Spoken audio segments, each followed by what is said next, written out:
Ladies and gentlemen, welcome to episode 5 of the WILDCAST, the greatest podcast on the internet, according to me.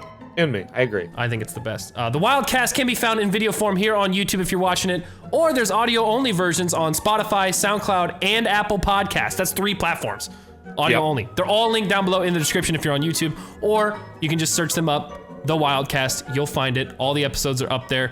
Apple Podcast takes a few days usually. For some reason, it takes a few days longer. I don't know. They gotta like verify that we're not like saying some crazy shit. Hopefully they're not deep diving too much, but yeah. Anyway, I'm your host, Tyler, aka WILDCAT, and I'm joined by my co-host, Anthony, aka Big Jiggly Panda. Big Jiggly Panda. And Is this that right? episode... Did I answer correctly? I think you did. I think you got it. And this episode, we have a couple sponsors, so we want to say thank you to them. Thank you to Honey, as well as Surfshark VPN.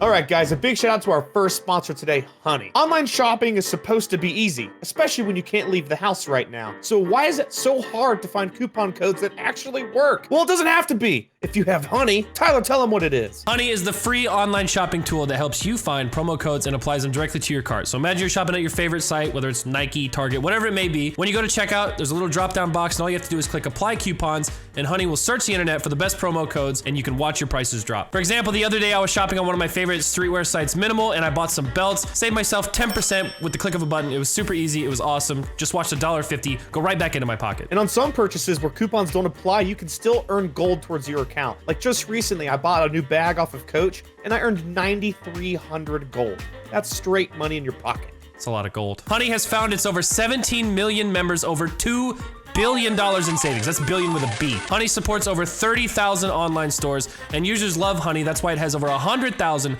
5-star ratings on the Google Chrome store. Guys, get Honey for free today at joinhoney.com/wildcast. That's joinhoney.com/wildcast. One more time, joinhoney.com/wildcast. Or if you're on YouTube, you can click the link down below in the description. That works too. And a huge shout out to our second sponsor of the podcast today, Surfshark. Surfshark is a VPN, which is a virtual private network, which protects your identity while being online. Now, have you ever been on a website and seen an ad and you're like, okay, I was just talking about that, or I was just thinking about that. It's reading your mind. Well, Surfshark protects you from companies trying to read your mind and use your data to serve you targeted ads. Well, with Surfshark, your data is safely encrypted so it can't be seen by anyone unwanted like advertisers or your ISP. Surfshark also allows you to get alerts anytime your email address or password is compromised to help prevent identity theft through their hack lock system. There are some other great advantages to Surfshark as well, which is being able to change your geographic location. Say you want to watch this really awesome series on Netflix, but you can't because it's not in your current country. Well, now that's not a problem. Say you want to look at some really disgusting stuff on questionable websites. Now you can without anybody knowing what you've done. You disgusting person.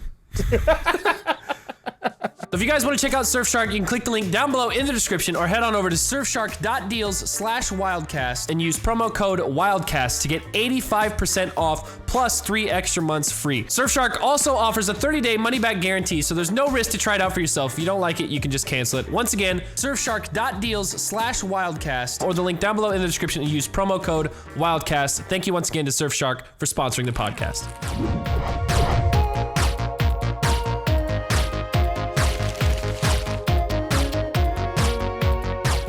Guys, everybody, welcome this week's guest, SypherPK. What's up, dude? How you doing, man? I'm doing pretty good. Thank you for having me. It's the one and only, the Fortnite god, the trap god, even though there are no traps in Fortnite. Yep, the former trap king. Yeah. You guys are gonna have your own Fortnite discussion. I'm just gonna sit here and like we'll have a section. Smile. There'll definitely be some fine. Fortnite talk at some point. Yeah, Anthony's not so much on the Fortnite maybe grind. some For Honor talk. You know, we're the boy, we did that. Oh, we're gonna talk about that. We have a Trust me. story from that event. Yeah. Oh yeah, that's good. That's coming up later. How you been, man? Oh my how is you know the isolated lifestyle going for you?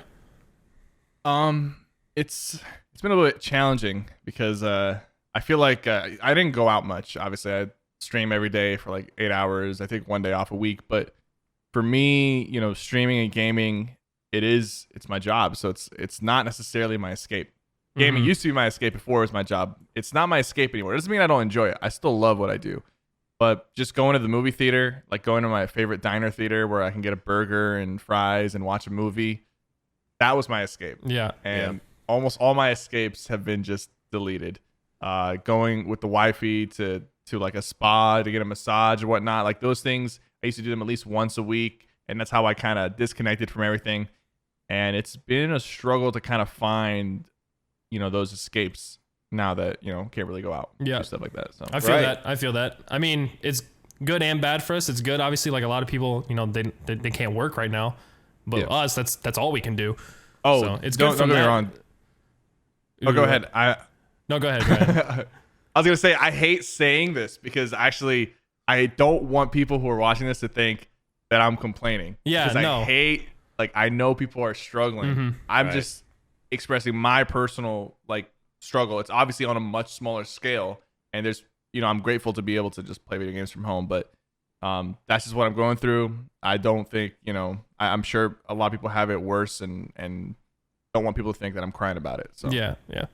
But that in itself struggle for us. Yeah, and that in itself I feel like is a common theme with like YouTubers and streamers. Like, we're not allowed to complain about stuff. Can't complain about stuff. We have it too good. Nothing can ever be bad. But definitely there are people in a way worse situation than us. It's more of just boring. Just a lot of grinding. But Yeah. Everybody has this obsession with comparing struggles and tribulations and stuff in life. Like, it doesn't matter. Like, everybody has their own struggles. It's okay to have them, and it is okay to vocalize them. Like, especially like what you're saying, like you can't play games as a getaway anymore. And people don't understand that, like, well, you just play games for a living. It's fun. It's like, okay, well, if you go and fold clothes for 8 hours a day at work, do you come home and immediately start doing laundry? I bet you don't. Like, you need a break from that. And we're in the same boat. Like, sure, it's entertaining, but it's like, when I leave my office, I don't want to go back into it. Like, I'm done for the day. I want to go, like you said, watch a movie or walk my dog, or don't think about what this is. I mean, even if you enjoy your job, like I've met professional chefs, and they cook and they love cooking, but then when they go home, they don't want to cook. They'll just order some food or something because it's like they're done. They're done for the day. They don't want to keep working. Yeah, my girlfriend was like that. So she used to work at the Nashville Zoo. So she would like take care of animals all day, specifically like fish tanks and stuff. And then she would come home and have like 3 fish tanks to take care of, dogs to feed, plants outside. I was like, you did this to yourself. A man-child to take care of. Yeah, true. She got me to take care of. But it's like, you did this to yourself. Like, you have all these animals at work, but then you come home, you want the animals too. But I mean, there's obviously still some enjoyment in that. But when you mentioned it before we even started recording, but I like that room. I like that setup. You said that sign was like gifted to you? Yeah, so Twitch hooked me up with the sign. It was recently my birthday, and they hooked me up. And the other sign was one of my sponsors, Movement. They sent it to me a while back.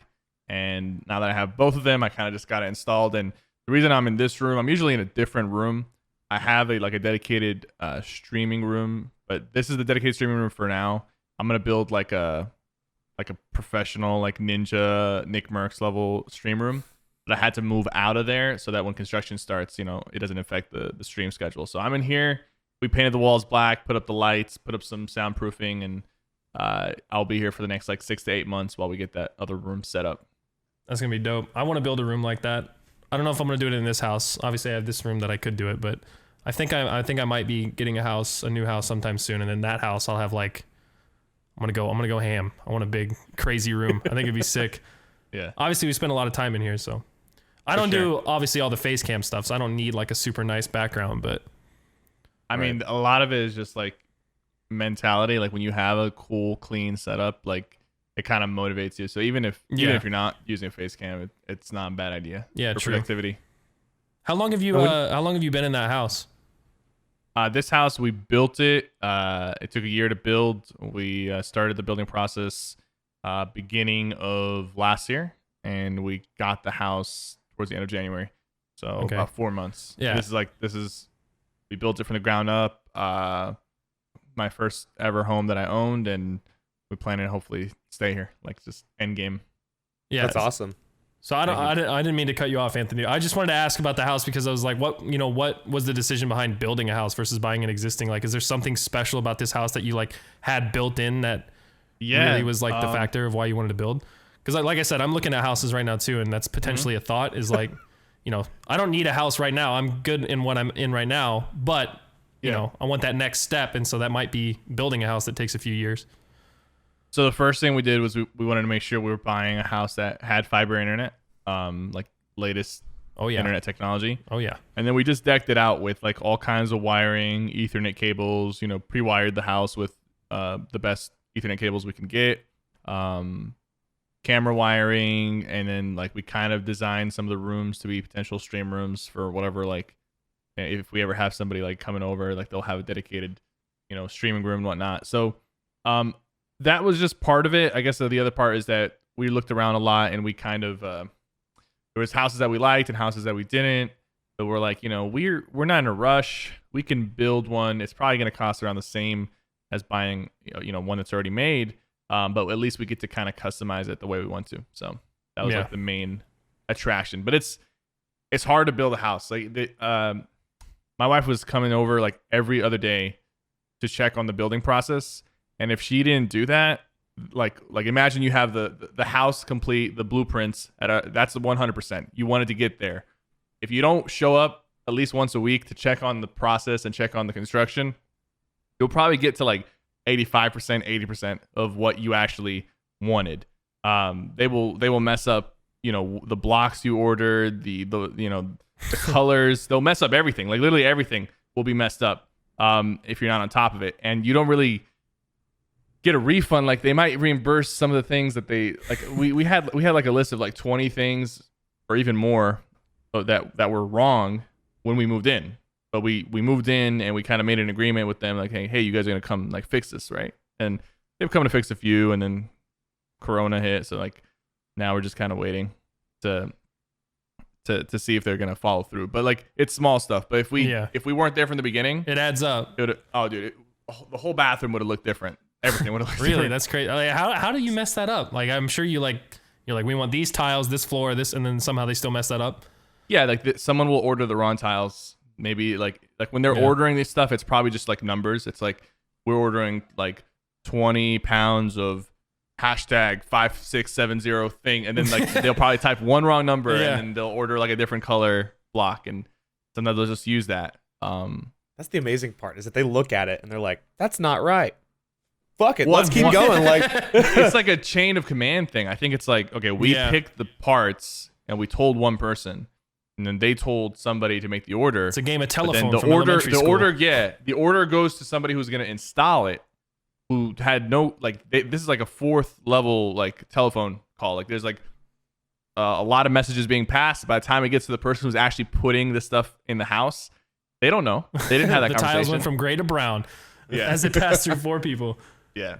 So if you're building a house, if you ever do plan to build a house, you have to at least be able to go to the hopefully like you're building a house near where you already live. That way you can make that drive at least once a week and just kind of check on things, ask questions, and hopefully like if you have a good builder that's not like annoying or hard to reach, you'll be able to kind of stay on top of things. Yeah. Seems overwhelming. I remember my parents building a house when I was younger, but I obviously I wasn't a part of that process. Yeah. But I remember them being over there like every other day. Yeah. And now I think I understand a little bit more as to why. It was not to look at the progress. It was to make sure there was progress. Yeah, for sure, I want to do it. It just seems like such a daunting task. Like you have to find the right builder. You have to find the right lot. You have to plan everything out. You have to make sure everything's going, according to plan and on time and with the right stuff. But yeah, I'm sure it was worth it. We got delayed like 3 or 4 months. Yeah. Like actually even more than that. If you're not in a hurry though. Yeah, we were in a hurry, but we were kind of like we were on a lease, and then the previous lease, like person we were renting from, he was just like, okay, you guys can sign for another 10 months, but we're like, okay, our house is gonna be ready in 6 months. We're gonna pay for like 4 months for nothing. It's like take it or leave it. So then we went to we moved to an apartment for 6 months before our house was ready. So we moved, and then we moved again when the house was ready because we didn't want to get caught in a lease, because the builders initially said it would be ready in like by Halloween. They're like, oh, we'll get you in by Halloween. It would go trick-or-treating in the community, and then they're like, oh, we'll get you in by Thanksgiving. And they're like, oh, we'll get you in by Christmas. And then I'm like, guys, like, we got in like basically February 1st. Oh wow. Get you in for Valentine's Day. Just moves back holiday by holiday. Did you guys choose from like a selection of models, or did you go fully custom? Like, I want this room to be here and done like this. No, we didn't go that far custom. We went with some builders that were able to customize their model homes pretty well.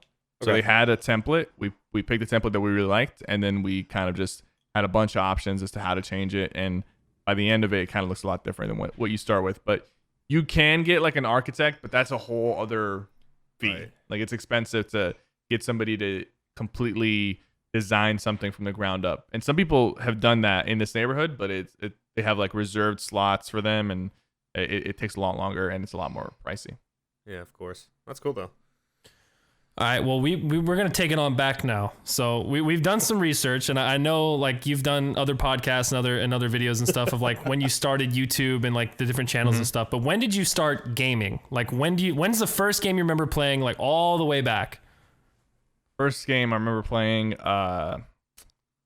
man, so I guess it would have to be, like, really it would have to be on the PlayStation 2. I started on the PS2, now PS1. And it was Duke Nukem. It was. I remember that game. Yeah. Was it 3D? Yeah. Duke Nukem 3D? Yeah, I think Duke Nukem 3D, I don't know which one it was, but it was like I think it might have been Duke Nukem 3D. Weren't there like pig cops in that one? Is that the one? Yeah, there was the pig cops. I remember that one. For sure. Yeah, that's the only like vivid like image of that game I have in my head. Yeah, like the first level, there's this strip club that you go into and if you like, I shot the strippers. I was like 10. How old were you? How old were you at like the time? 10 or 9. And when you shoot them, they turn into the pig cops. Like they don't die. Like they like it's like the pig cops are actually at least you weren't disguising as murdering. strippers. You know, that's fine. Yeah. But yeah, that was the first game. My dad got me that game. I think he just like he got a PS2 and just randomly picked that one up. Did he regret that decision? No, he never found he's out. like, oh, whoops. Oh, he never found out. But it was Duke Nukem, and then I got a couple other like PlayStation games. Like I love the original, Spider-Man games. Even though I got the one from the PS1, but you can play on the PS2. And if you didn't have like a memory stick, every time you played, you have to restart the game from the beginning. Yeah. And I didn't have a memory stick, so I just every time I played that game, I would start from level 1. And when you finish the game, you actually prestige and you unlocked a new version of Spider-Man. And he has like a different ability, right? So you get to play the game again with this new ability, so it like changes it, right? But there was like 10 versions of Spider-Man, but in order for me to even unlock one, I had to start the game from the beginning. And like I would go on these marathons where I'd like finish the game 3 or 4 times in one day just to see like what. And I ended up getting up to like 5. I never bothered. Like I don't know why I didn't ask my dad to just give me a memory card. It was hard to ask my parents. It's probably a little easier. Yeah. You gotta be it was like hard the to best ask my parents Spider-Man to gamer spend in the money. world. Then Mm-hmm. you grinded. I was really good at that game. I was speedrunning it. I was pretty much so. speedrunning it. Yeah. Do you ever consider just leaving your PlayStation on overnight? Well, we did. No, we did. Okay. And sometimes it would overheat. But we did leave it on overnight. That's how I got to like the 4 or 5 like stages. And then eventually my mom would like turn it off, be like, "You're wasting electricity." So that reminds me of like Syndicate and some of the old Zombies guys who would go on like these 24, 30-hour runs in Zombies. They would leave their Xbox on for days and like grind 8 hours at a time. Yeah. Didn't you used to try that when you lived in Indiana and your internet was so bad it disconnected your like Xbox or something? Yeah. Back when I was living in Indiana, I would try and do high Zombies rounds, but after like 5-6 hours, sometimes my internet would just disconnect. Or if I tried to leave it overnight, my internet was so bad. So bad. Which is why I moved, but yeah, it was rough. So I saw a quote that from you in another video of you wanted to be a YouTuber. It was like your dream since 6th grade. yeah. And I was just curious, like how old are you now? If you don't mind 24. sharing. 24. Just Okay, that's what I 24. guessed. I wasn't sure, but I was like, he's like 3 or 4 years younger than me. So I'm 27. Anthony, how old are you again?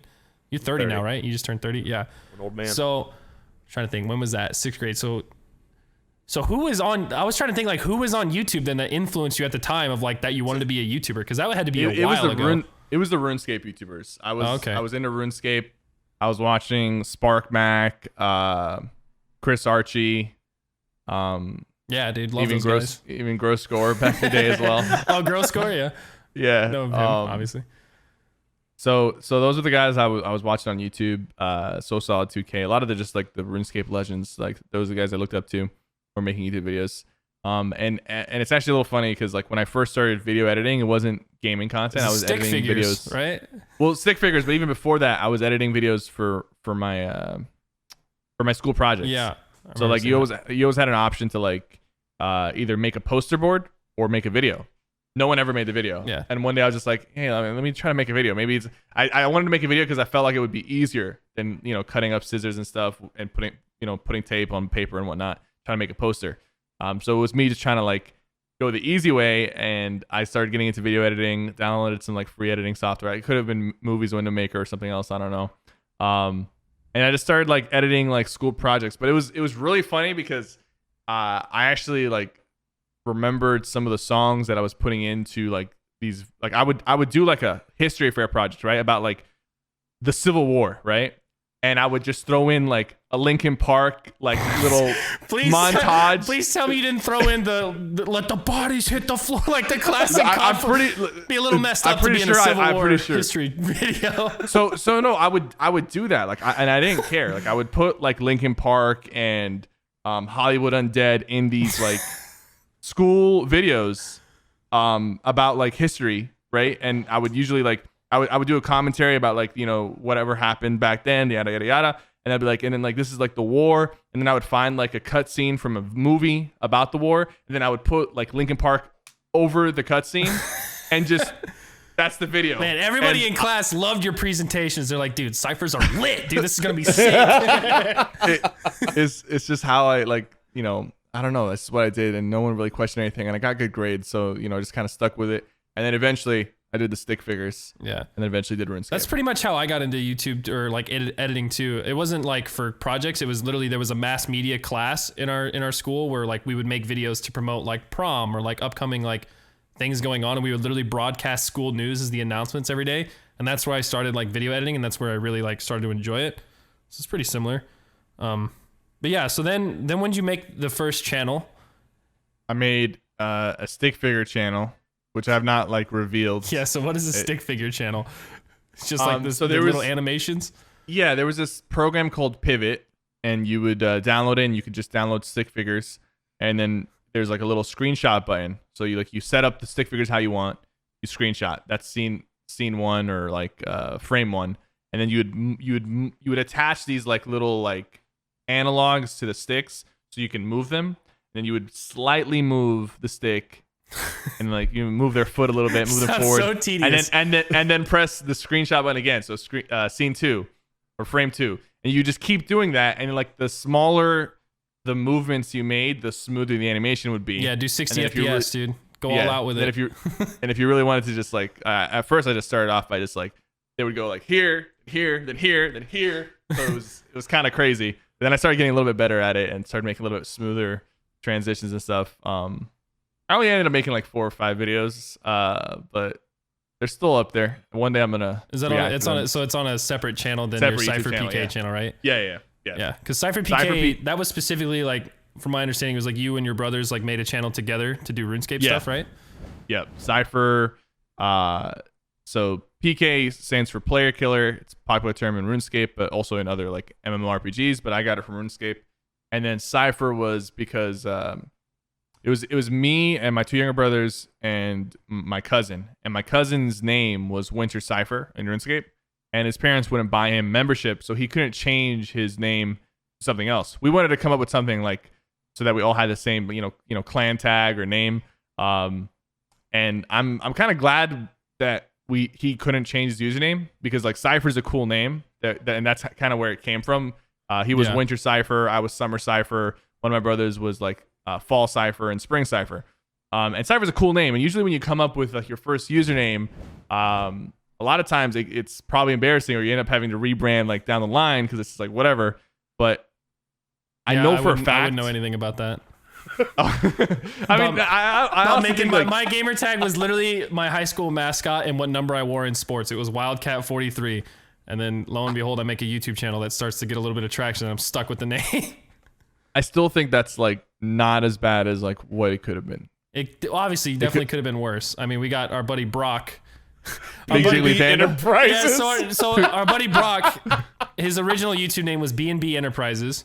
Yeah. And then, but he had this thing where he would change his gamer tag in Modern Warfare 3 just to something funny. Like it was Brock, and then it was like Not Fuzzy Dunlop, which is some movie reference I don't remember. And then he made it Moo space Snuckle. So it's like Moose Knuckle if you say it in one word. And then that's the one that stuck. So his literal YouTube name is Moose Knuckle, which is just another term for camel toe. And he's stuck with it. He's kind of branded around mostly just Moo, but yeah, so it could be worse. He's like he's the most kid-friendly and appropriate guy in the group. He doesn't curse in our videos. But he's named after a vagina. No, it could have been worse. Yeah. I know. I think mine would have been like forbidden. I think we called ourselves like the forbidden like triplets or something like that. Like that's what we wanted to go with. Wait, are you and your brothers actually triplets? No. But in RuneScape, we used to make accounts that were like identical, so we call ourselves like triplets. It sounds like a horrific porn account. the forbidden triplets. No, it would have been bad. So we got SypherPK, and after like 2 videos, after like 1 video, my cousin quit, and then after probably like a year, both my brothers quit. And One video. Me. Yeah. He's like, it's too hard, dude. I'm out. Well, he was like, he lived in San Antonio. He was like a little bit of ways from us, so it was kind of hard to coordinate with him at the time. Like we had to call on the house phone, and then I would just put him on speaker, and that's how we got our first video. He was like talking through the phone speaker. How old are you at this time? 2011. So 10 years ago, I was 14. Yeah. Just a little baby. Yep. Yeah. So then I saw. Then you moved to ESO, and Anthony dug up a little nugget. Apparently, you got banned. Did you not? Oh yeah, I did. But it was slightly clickbait. I'm pretty sure. I forgot. Was it? It was the account sharing. Yeah. I think it was. I was having my brother level up my account, and yeah, I got banned, but the devs were cool about it. They ended up unbanning me pretty quickly. They like the thing about account sharing is it's always against terms of service to account share, but the rule isn't in place to stop siblings from sharing accounts. It's really in place for people to like not power level and like pay for boosting and stuff. Yeah. Right. A lot of games don't really enforce it much though. Like from my understanding, Fortnite doesn't really enforce it like at all. Destiny, I know doesn't. Like that's like big in Destiny is like people like recover other people's accounts and then boost it and stuff. Yeah.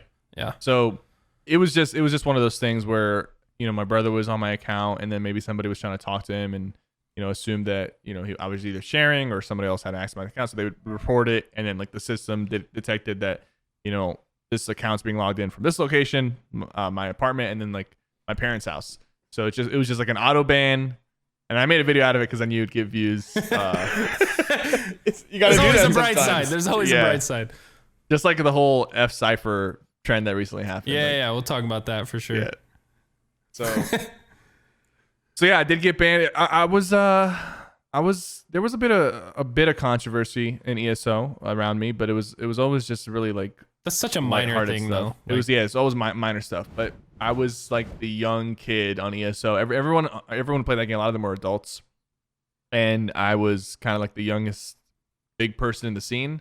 So people were always looking to kind of be like, "Oh, he's just a kid," like as in like to discredit me or for whatever reason, right? So they would find like, "Oh, I got banned for account sharing," and like they would. To this day, people are like, "Yeah, he was really really controversial."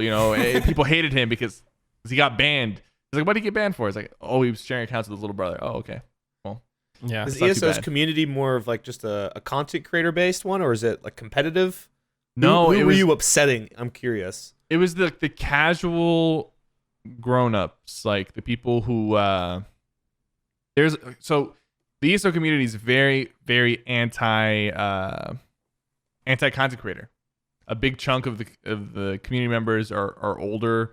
I don't mean ESO as the company or the game. Like they do a lot of cool things to support their content creators, but just like there's a huge sentiment like against content creation, like or streamers. A lot of times, like on the forums or on the Reddit posts, it's like, oh, I don't get why people would ever watch somebody play a game. It's like that's their mentality. A lot of them have that mentality. And then if a streamer is doing something or suggesting something, it's like oh, they shouldn't be treated anywhere differently.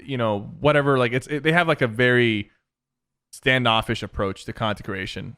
And it didn't help that I was kind of young and kind of loud at times. Yeah. That's what kids do. Yeah. I mean, you were what at this age? 15, 18, 16? 17. Oh, 17, 18? Okay. Yeah. Even still. At that age, you think you have a grasp on reality. I'm 27. Really I'm still loud and immature. Yeah. That's my brand at this point. Yeah, it's never going to go away. Yeah. One interesting thing I remember you saying was that YouTube or streaming has been your only job. And I'm curious, like how that's possible. Like, how did that work out? I mean, obviously timing based. Like, did it just you was doing good when you were done with high school, or did you go to college? I don't remember. So it's funny because now that's not even as rare. Yeah, especially with like Fortnite. Yeah. There's a lot of kids who just blow up when they're really young, which wasn't really happening back then. Because I just feel like I don't know. I don't know why Fortnite was so. I mean, it has been so like favoring towards like allowing like 14, 13-year-olds to make careers out of the gaming, or maybe it's just like I think it's just that they're just the best players. Like something about the game, the mechanics and the twitchiness of it, those goddamn child reflexes. Yeah, those little child dexterous fingers, dude. Well, I have a good theory as to why that is, and I don't think it's due to reflexes. I'll get to that in a second, but let me. Okay. What was I saying? Come back to it. Oh yeah, the job thing. Yeah. So seeing, leading. So I started in middle school, and I was making videos like every year.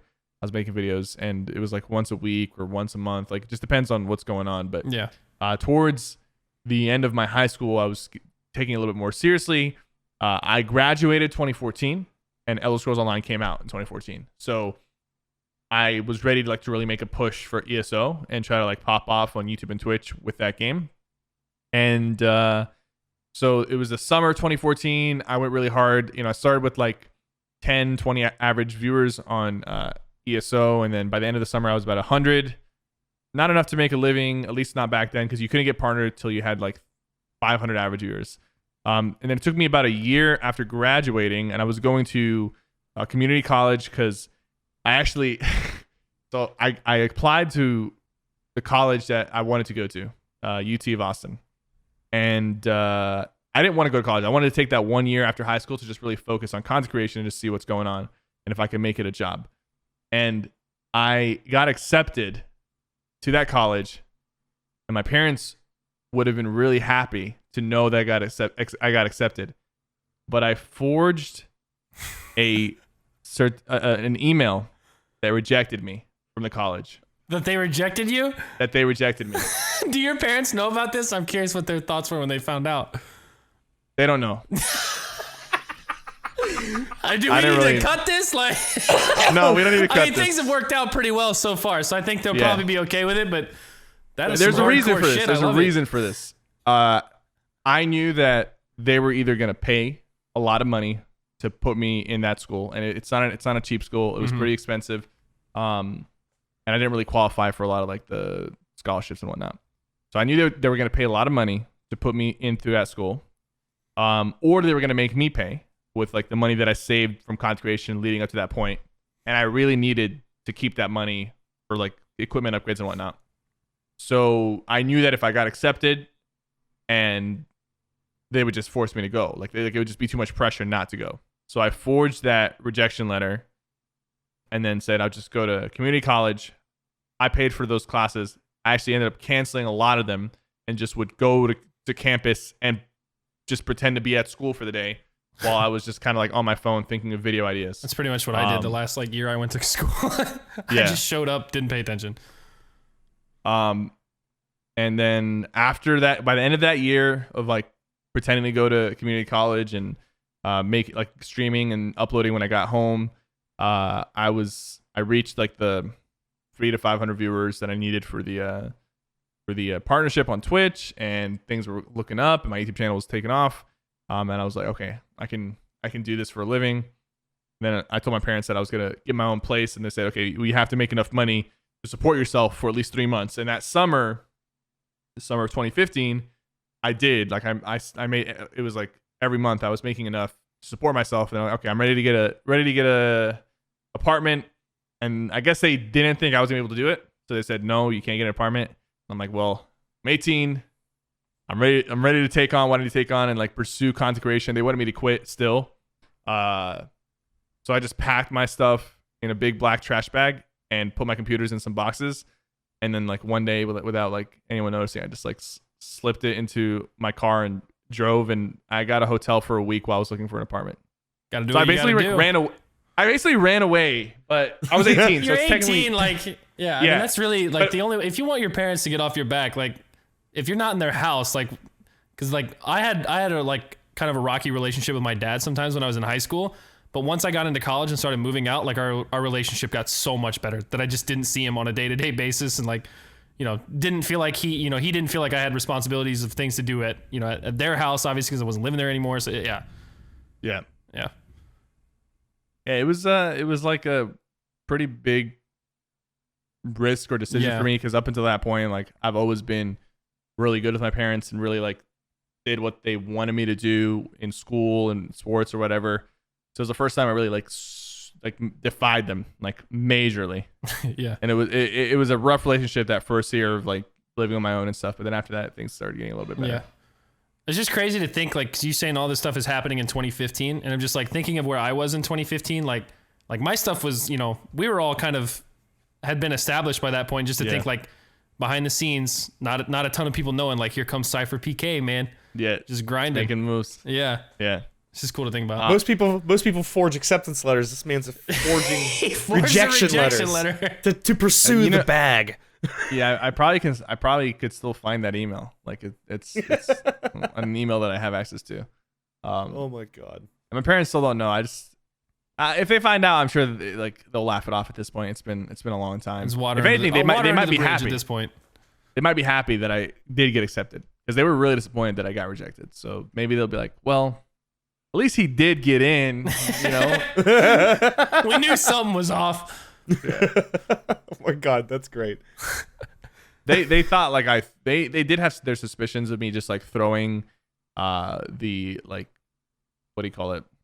You know, you have to submit I forgot, when you're trying to get into college, you have to do like a little application. Yeah. They thought that I just intentionally messed up the application.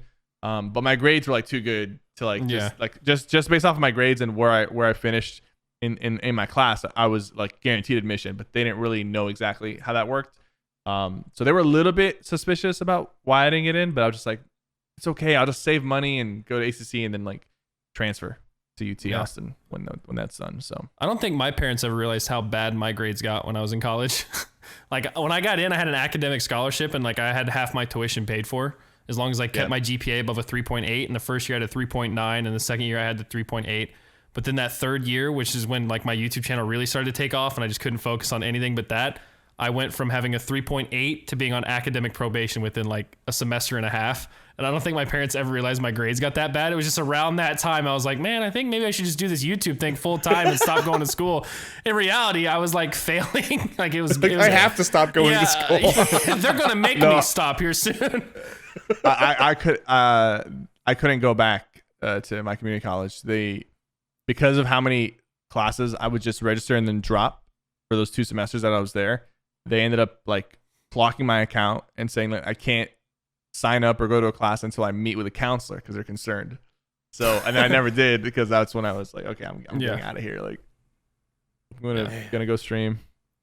So I attempted to get all the way through college, but then my friend's house burnt down with all my work in it. Oh yeah, I remember all that. And so I was like, guess retail it is.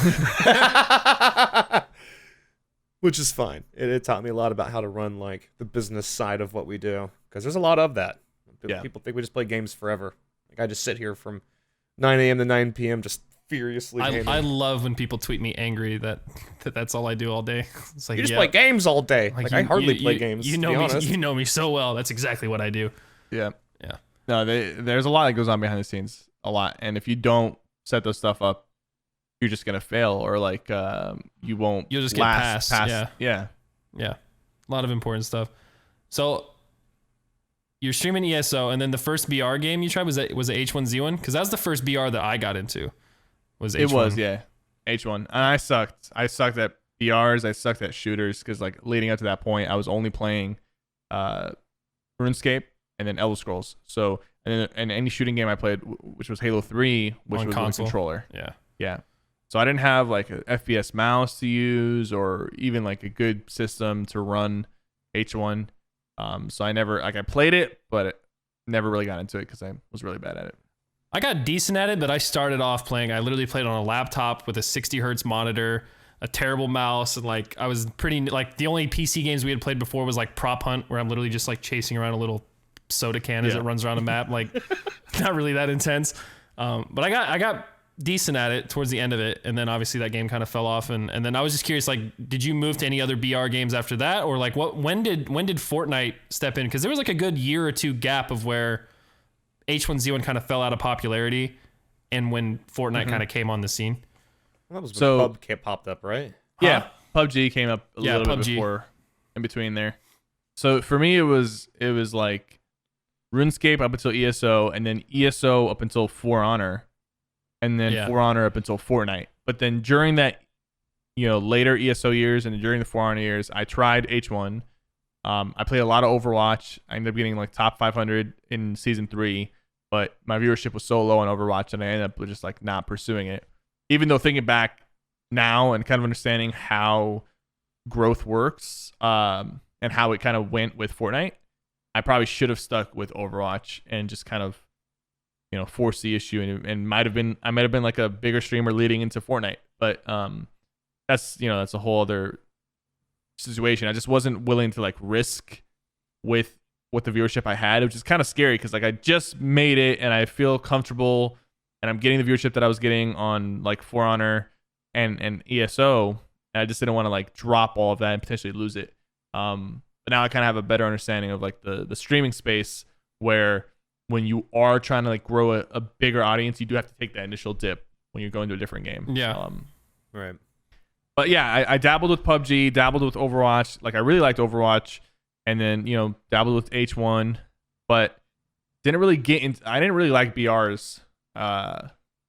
Just I wasn't good. I didn't really put the time into them, and then I couldn't put the time into them because I had this like fear of just losing my audience that I had built.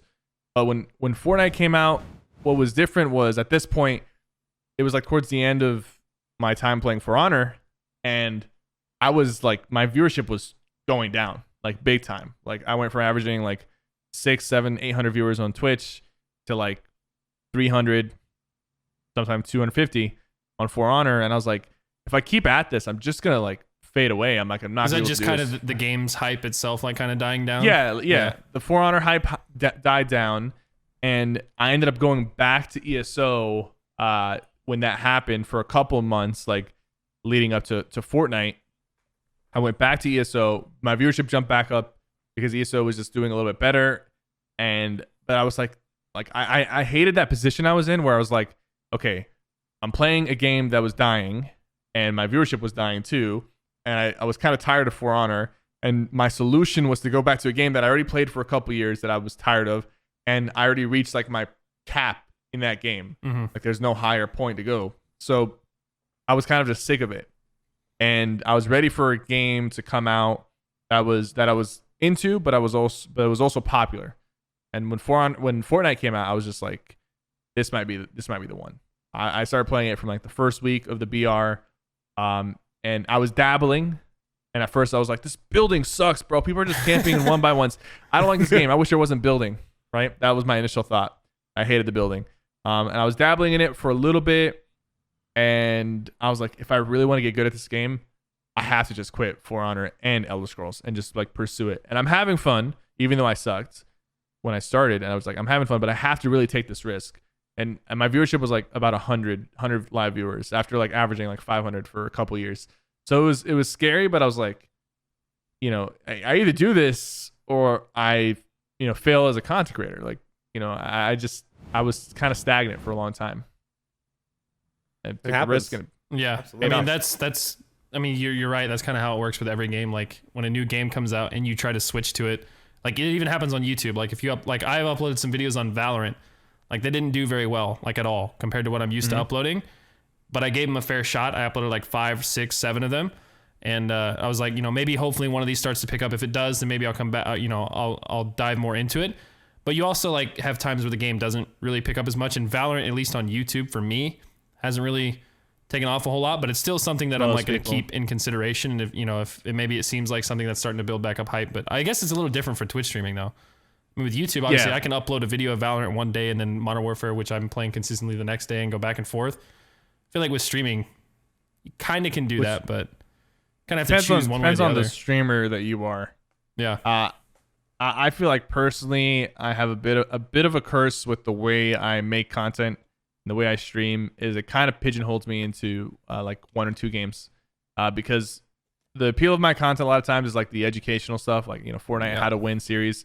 So I have to play the game enough to be really good at it, and then be really good at it to the point where I can like share knowledge with people, and that's what keeps people coming in and stuff. And that's kind of like the core of a lot of the content that I make, is like it's educational and it covers like deeper detail about the game.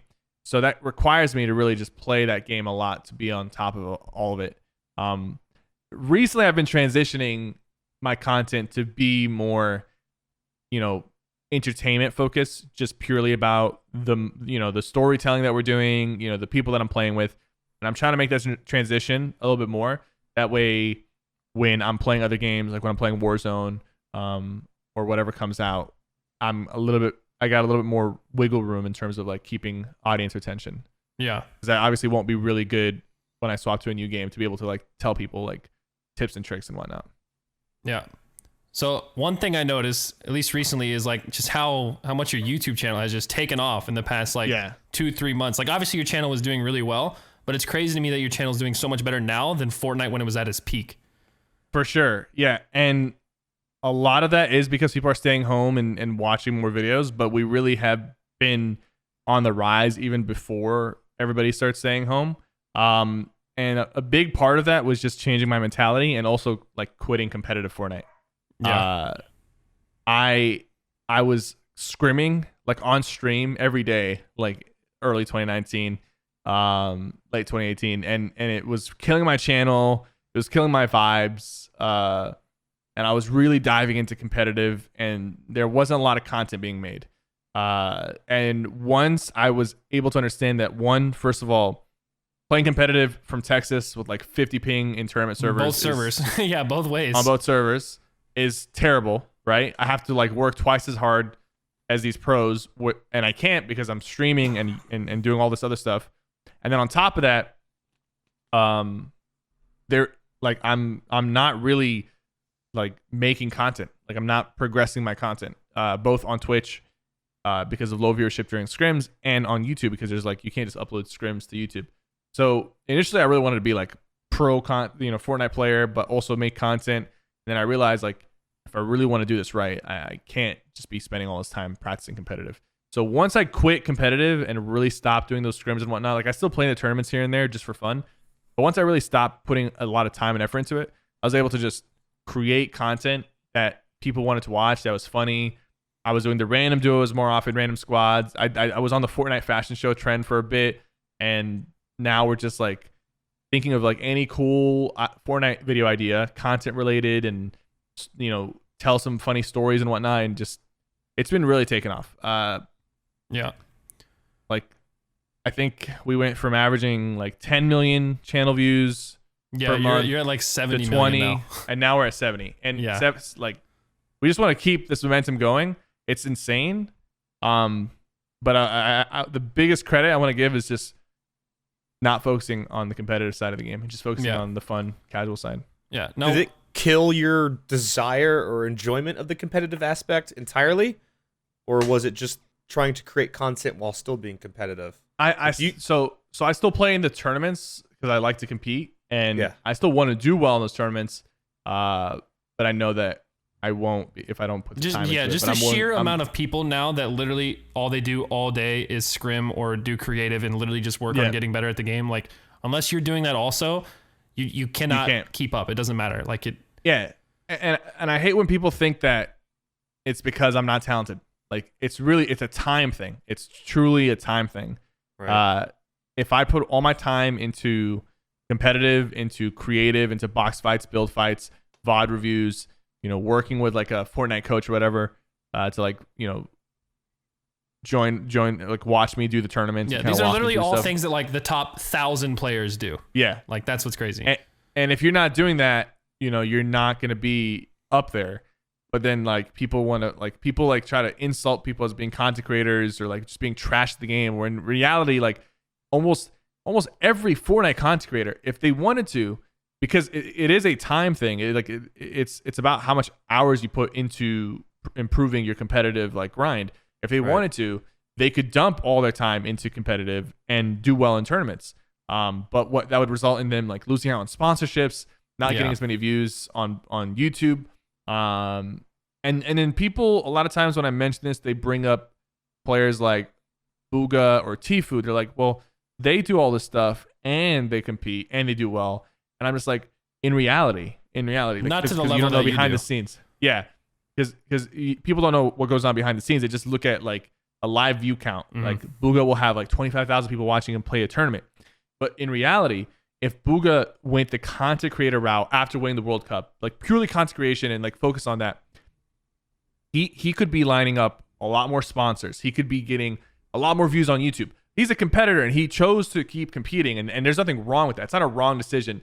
It's he made $3 million in the World for Cup sure, off for of it. sure. So, yeah. But you make that decision. Like you either go hard on the competitive side and do some content like a lot of these pros do, or you go hard on the content side and either do some or little to no competitive. If you split 50-50, you're not going to do well at either of them. Yeah. I mean, that's just obvious with, anything you do. Like I was doing that when I was doing school and YouTube, which is why I quit going to school. I was like, I'm giving half my attention to my YouTube channel, half my attention to going to school. Eventually, both are not one as good takes as they over could the be. other. Yeah. Yeah. I'm like, my Eventually, school one grades takes are over going the other. down. My YouTube channel could be doing better, and so I was like, I have to choose one. But one thing I think that I really like about the way you approach like content creation as being primarily, I mean, would you say primarily a Twitch streamer? I guess maybe not at this point, but it seems you stream.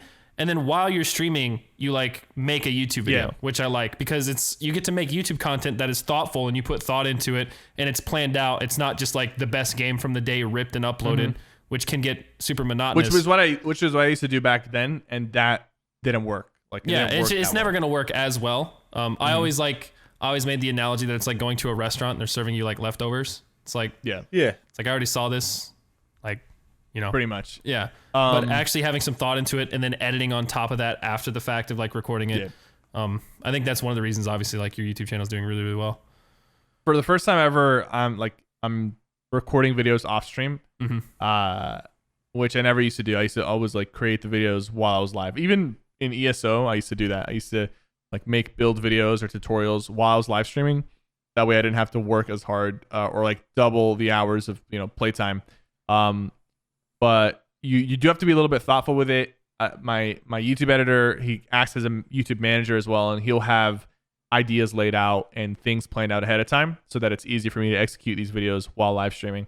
But I feel like predominantly I'm still primarily a streamer, even though my YouTube kind of overtook my Twitch. Yeah, that's one of the questions I had. Like, is your YouTube channel, like, is that even a bigger source of revenue at this point than your Twitch channel? Obviously, you don't have to give numbers, but it seems, based on my knowledge of the scene and how it works, like your YouTube channel is doing really, really well. Yeah, so to give like, without giving specific numbers, but to give like ratios, before like last year, my Twitch and my YouTube were 50-50. It was pretty split.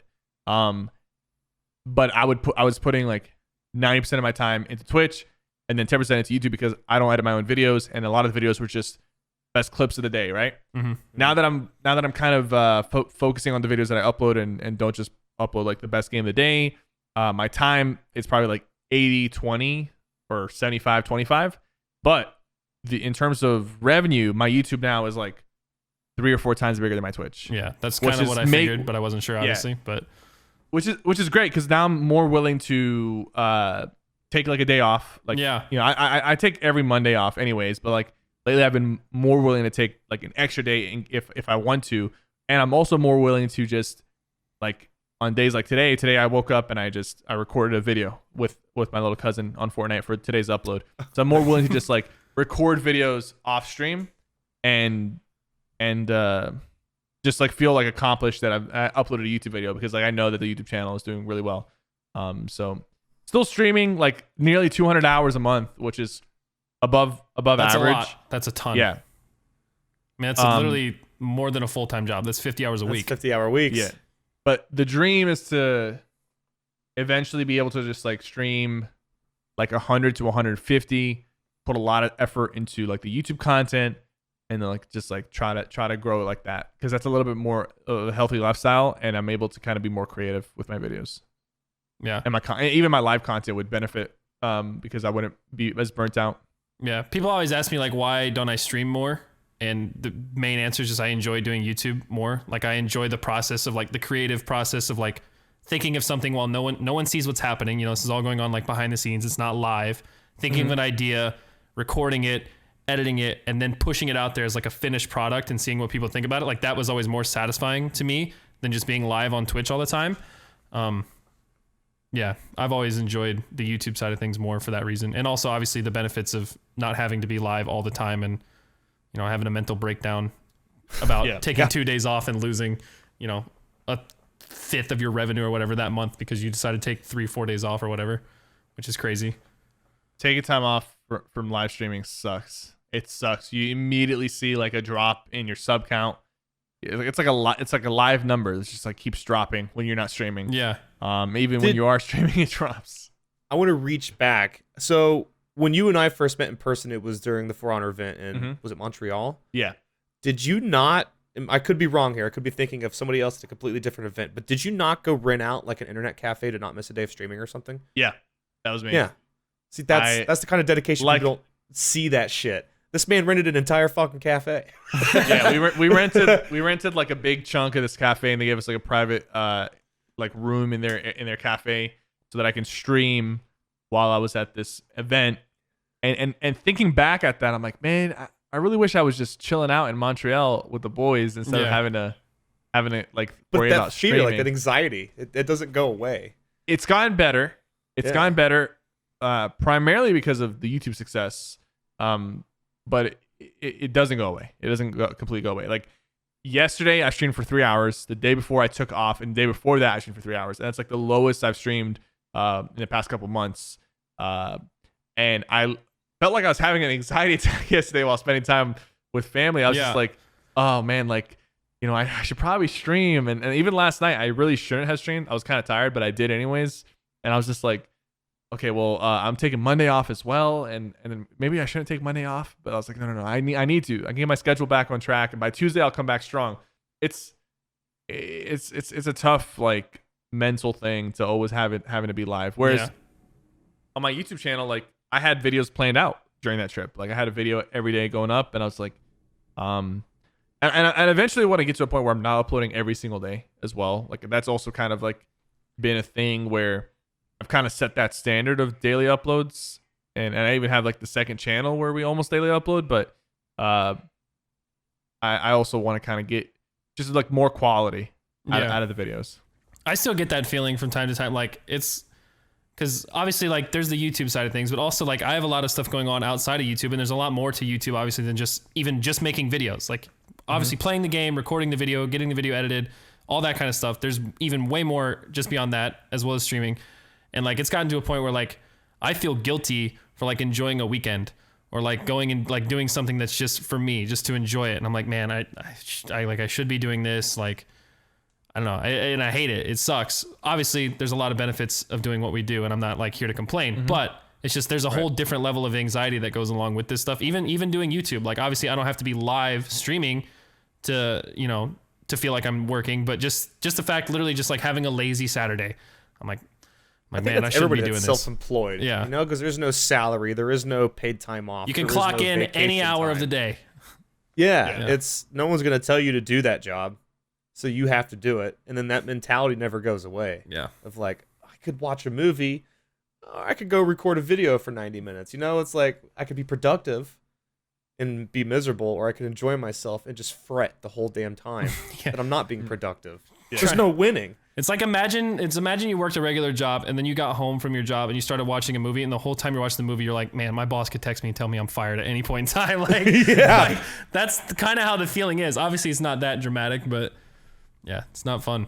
So I have a question for you, Sypher. Oh, go ahead. Sorry. I was just saying, you don't check out, like you don't clock out of. Yeah, out you of your can't job. mentally just check out. Yeah. No. Would you switch platforms if you got one of these lovely fatty deals? Or maybe you do already have a Twitch deal and nobody, you know, we don't know about it, but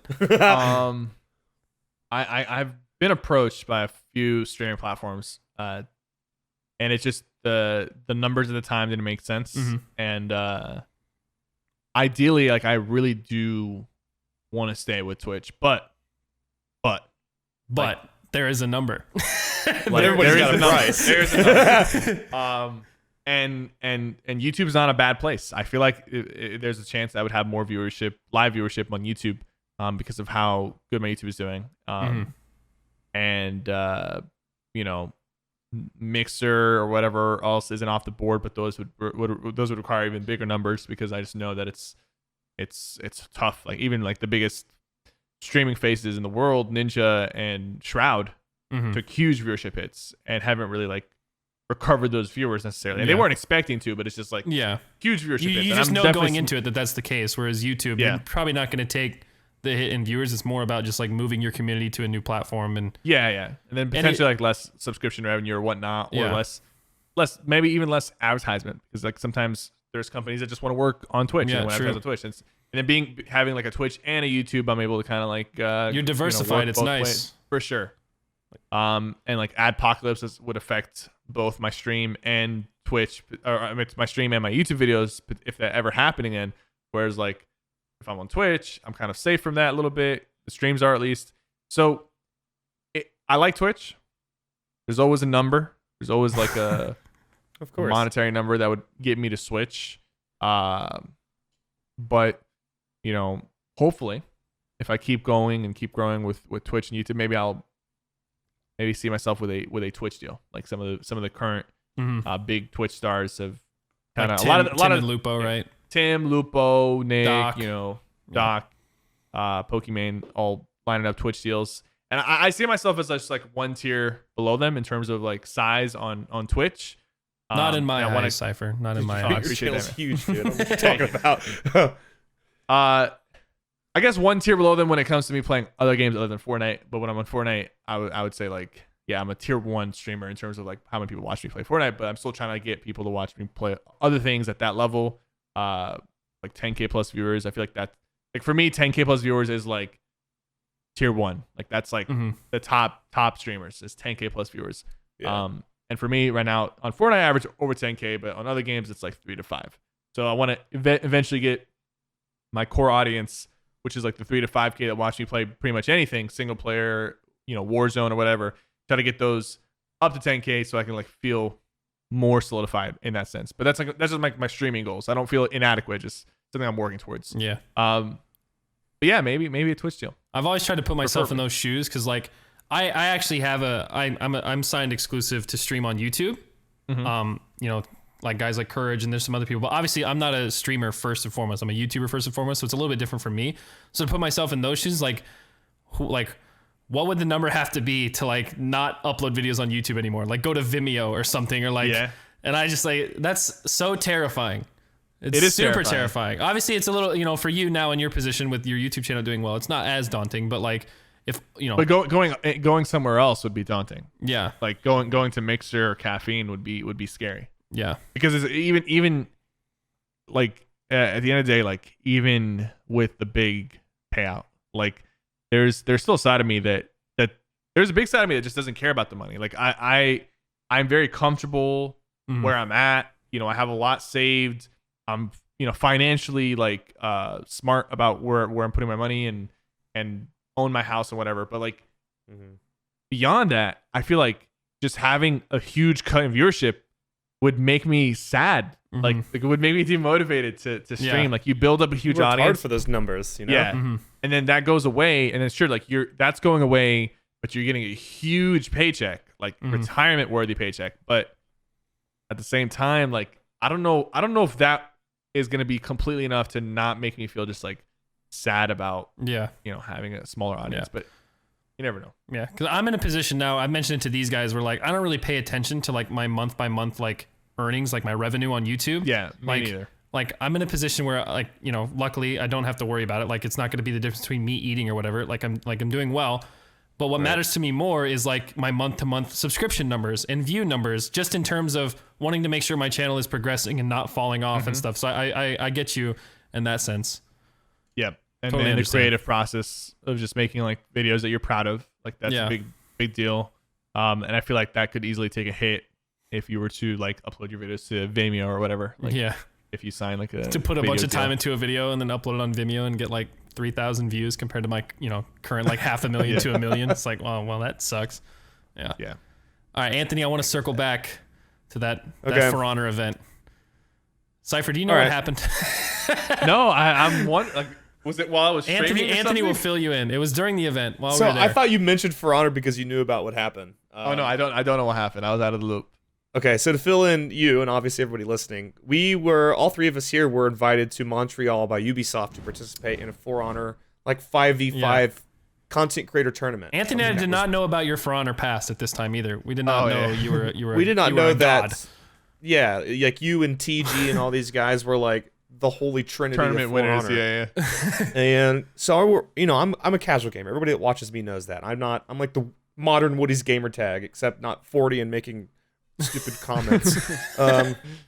But there was a moment on this stream where TG killed me, I think 6 times in a matter of about 45 seconds. Oh my god. And I was just irate. It's like, I'm just trying to enjoy myself, keep this fake smile on. Anthony is quite a And the rager. last time he killed me, I was like, man, this is retarded, dude. Like, this is stupid. And they happened to just cut to me when I said that. So the devs, the Ubisoft guys, like Will with Ubisoft, all thought I was saying For Honor is retarded.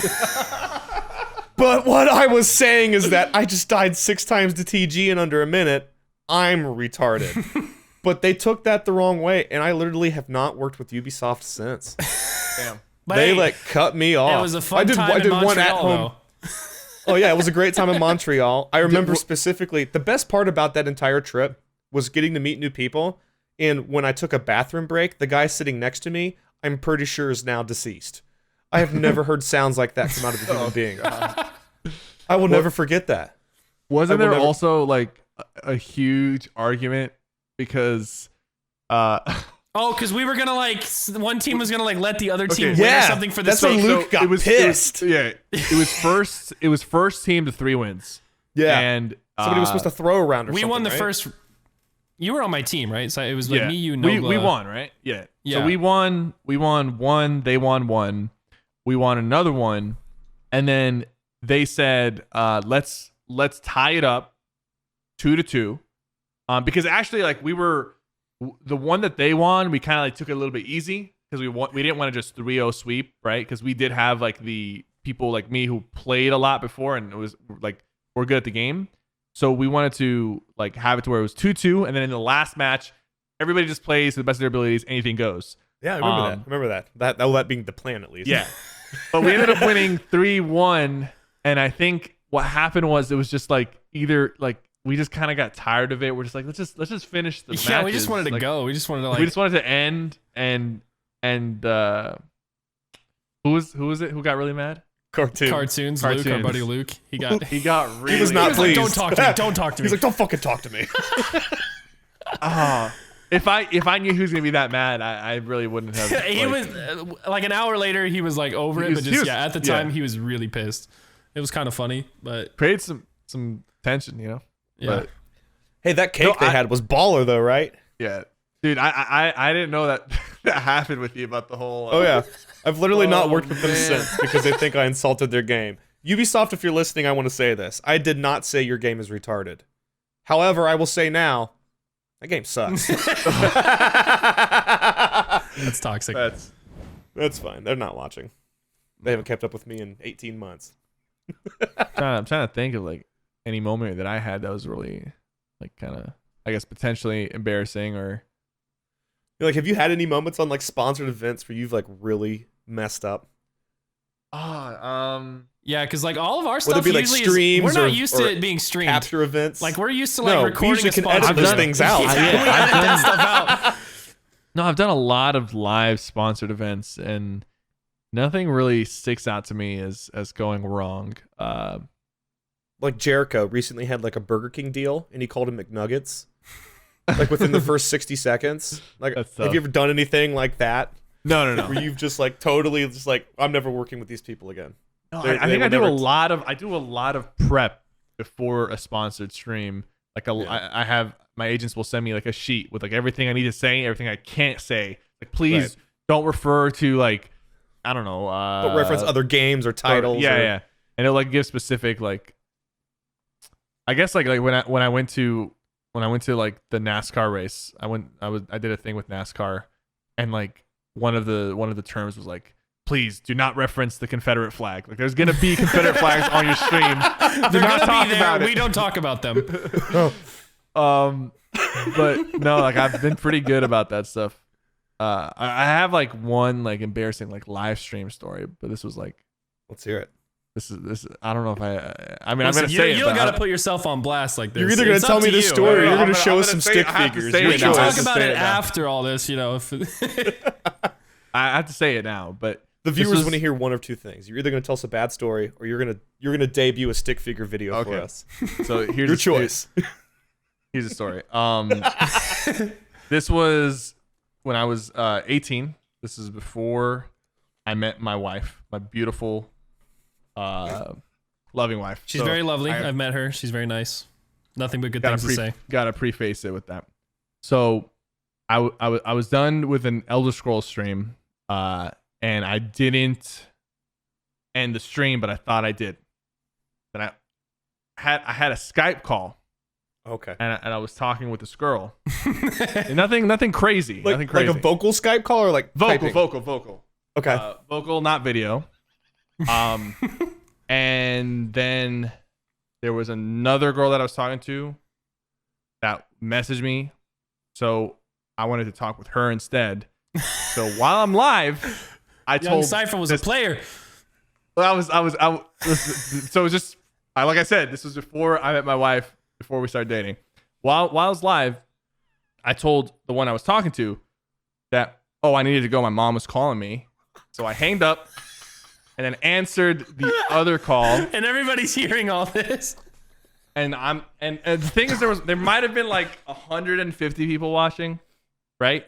But no one like said it. Like there wasn't clipping back then. You had to have like odd shot or whatever. And I just immediately just like deleted the VOD, ended the call. I was like, I have to go. Boom. Ended the call, deleted the VOD. I was just like, oh my God, that could have been really bad. That's good. I mean, at least, you averted complete disaster. Yeah. Oh if that happened like anywhere within the past 3 years, it would have just been like on the front page of like live stream fails. Yeah, that would have been okay. Yeah, memed. Cancel culture would have picked it up. Live streaming is terrifying, dude. It is. Do you have any gaffes, Tyler? Any mess ups? No, thankfully. Bullshit. But there is a fear of like streaming and then having a webcam on and my girlfriend just like walking in with no clothes on. It's like, we're in our own house. That happens. Yeah. She walks around with no clothes on sometimes, or like a robe or something. That's always a fear, but I make sure to tell her, I'm like, Kelly, I'm going to have my webcam on. Just stay out of my room. Just text me if you need it. If it's an emergency, just put a sign on your door that says live. I want one of those big recording, like on air signs. I want one of those. In my next, if I ever build like the office, that's gonna have that for sure. And I can just flip a switch on my desk. Position my desk in a way where people can walk in and give me food without being on stream. Yeah, I need to do that. Listen, this setup is not optimized for streaming. I'm not a streamer. Yeah. Okay, I'm a no cam guy. So maybe in the future, but. I just need to set up my green screen. I've just been lazy. Speaking of streaming, Sypher, we want to know what the pre-stream ritual is like. We've seen the video on how you do your hair because I wrote that down as a question, and then my manager was like, "There's a video." Yeah, my manager's like, "Oh, here's a video. You did upload a video on how he did it." I'm like, "Oh, well, that's pretty straightforward." But is that pretty much mostly it for the pre-stream ritual, or is there something you do? Or also, I need to know like what the haircut process is because like I get that the actual doing of the hair is pretty easy, but the haircut seems like it's probably a little more. Yeah, it took a while to find the right barber, give me the right cut. And it's always being like optimized, I guess, and trying to perfect it. What's the latest patch note on the haircut 4.2? Yeah. But yeah, I do have I guess a personal barber, and lately he's just been like cutting my hair at home. Like he just comes over because I don't think he's opened his shop yet because of what's going on, and he's just like cutting like exclusively a couple people's hair. I got a little bit of heat for that as well, for like still getting my haircut.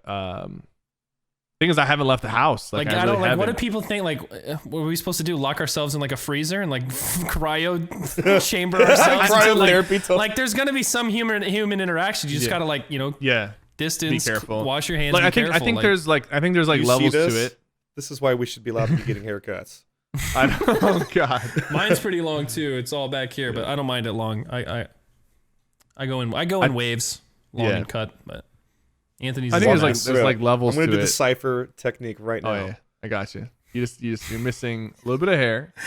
That one missing any hair. One I'll patch tell you just that. will not move. Yeah, a little bit of product. A lot more product. I like that. That's Sypher's hair, but with a rooster tail. Yeah, that's It's the remix. Audio only people are gonna have to go to YouTube to see this part. You're gonna want to see it too. There we go. Look at that. I'm ready to stream, boys. So So is that pretty much it though? Just mostly the hair? So I do my hair before stream. I have to. I feel like 'cause I'm At a this camera point, streamer. you've set such a high standard. Yeah, and then Ain't like, nobody the coming camera into your quality, stream to see some whack hair. for sure. And the better the camera quality, the more imperfections get picked up. So the more I have to like actually like take care of how I look, I guess. He weighs that That's option. why He's he's like, webcam man, still. I could get a better camera, but I really don't want to like go that extra mile. But with I'm my really hair. too ugly for that. That's how I feel. But yeah, it's just like I have like a 10-minute countdown. Usually just like setting up, titles and stuff, and I'll do my hair during the 10 minutes, and then I'm ready. Like there's not really a lot that goes into it. I usually will try to have like a cup of coffee or something before stream. Currently not sponsored by an energy drink. I was sponsored for a little bit, and now we're kind of just like shopping around for a new sponsor. So hopefully I'll have whatever drink that sponsor is sponsoring me Whatever with. beverage. Whatever beverage. But until then, I'm just kind of having like a cup of coffee before I go live, and that gets me through. I hear G Fuel's dropped a few people. They probably got some room. Oh no. Essentially, yeah. Who'd they That's drop? all we're saying about that. Are I had to sneak it in you're there, I'm not still with sorry. LG, are you? No, I'm actually a free agent. I've been a free agent for actually like 7 months. Say it's but- been a while, I feel like, but I Yeah. just didn't know exactly when it happened. Did you really Yeah. say when it happened, or is it just kind of? No. Only recently when people started asking me if I'm part of a team, I'll say no. Oh. Like it's just we were gonna I was planning to resign with LG. There was a few like different orgs, but then like with this whole virus situation, like it's kind of like a lot of orgs kind of just That's what I've heard. slowing down, pulling out.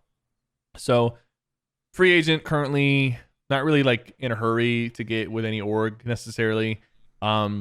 Either ways, like with the way my channels function, the idea of being with an org would strictly have to be like a partnership. Like they would just be a sponsor at that point. It wouldn't be a traditional like, player, content creator under an organization. It'd be more like, Sypher X, whatever. Yeah, org. you want to build your own brand. That's what I've always like. People have asked me like why I didn't like back earlier days in Fortnite when I like people actually considered me like one of the better players.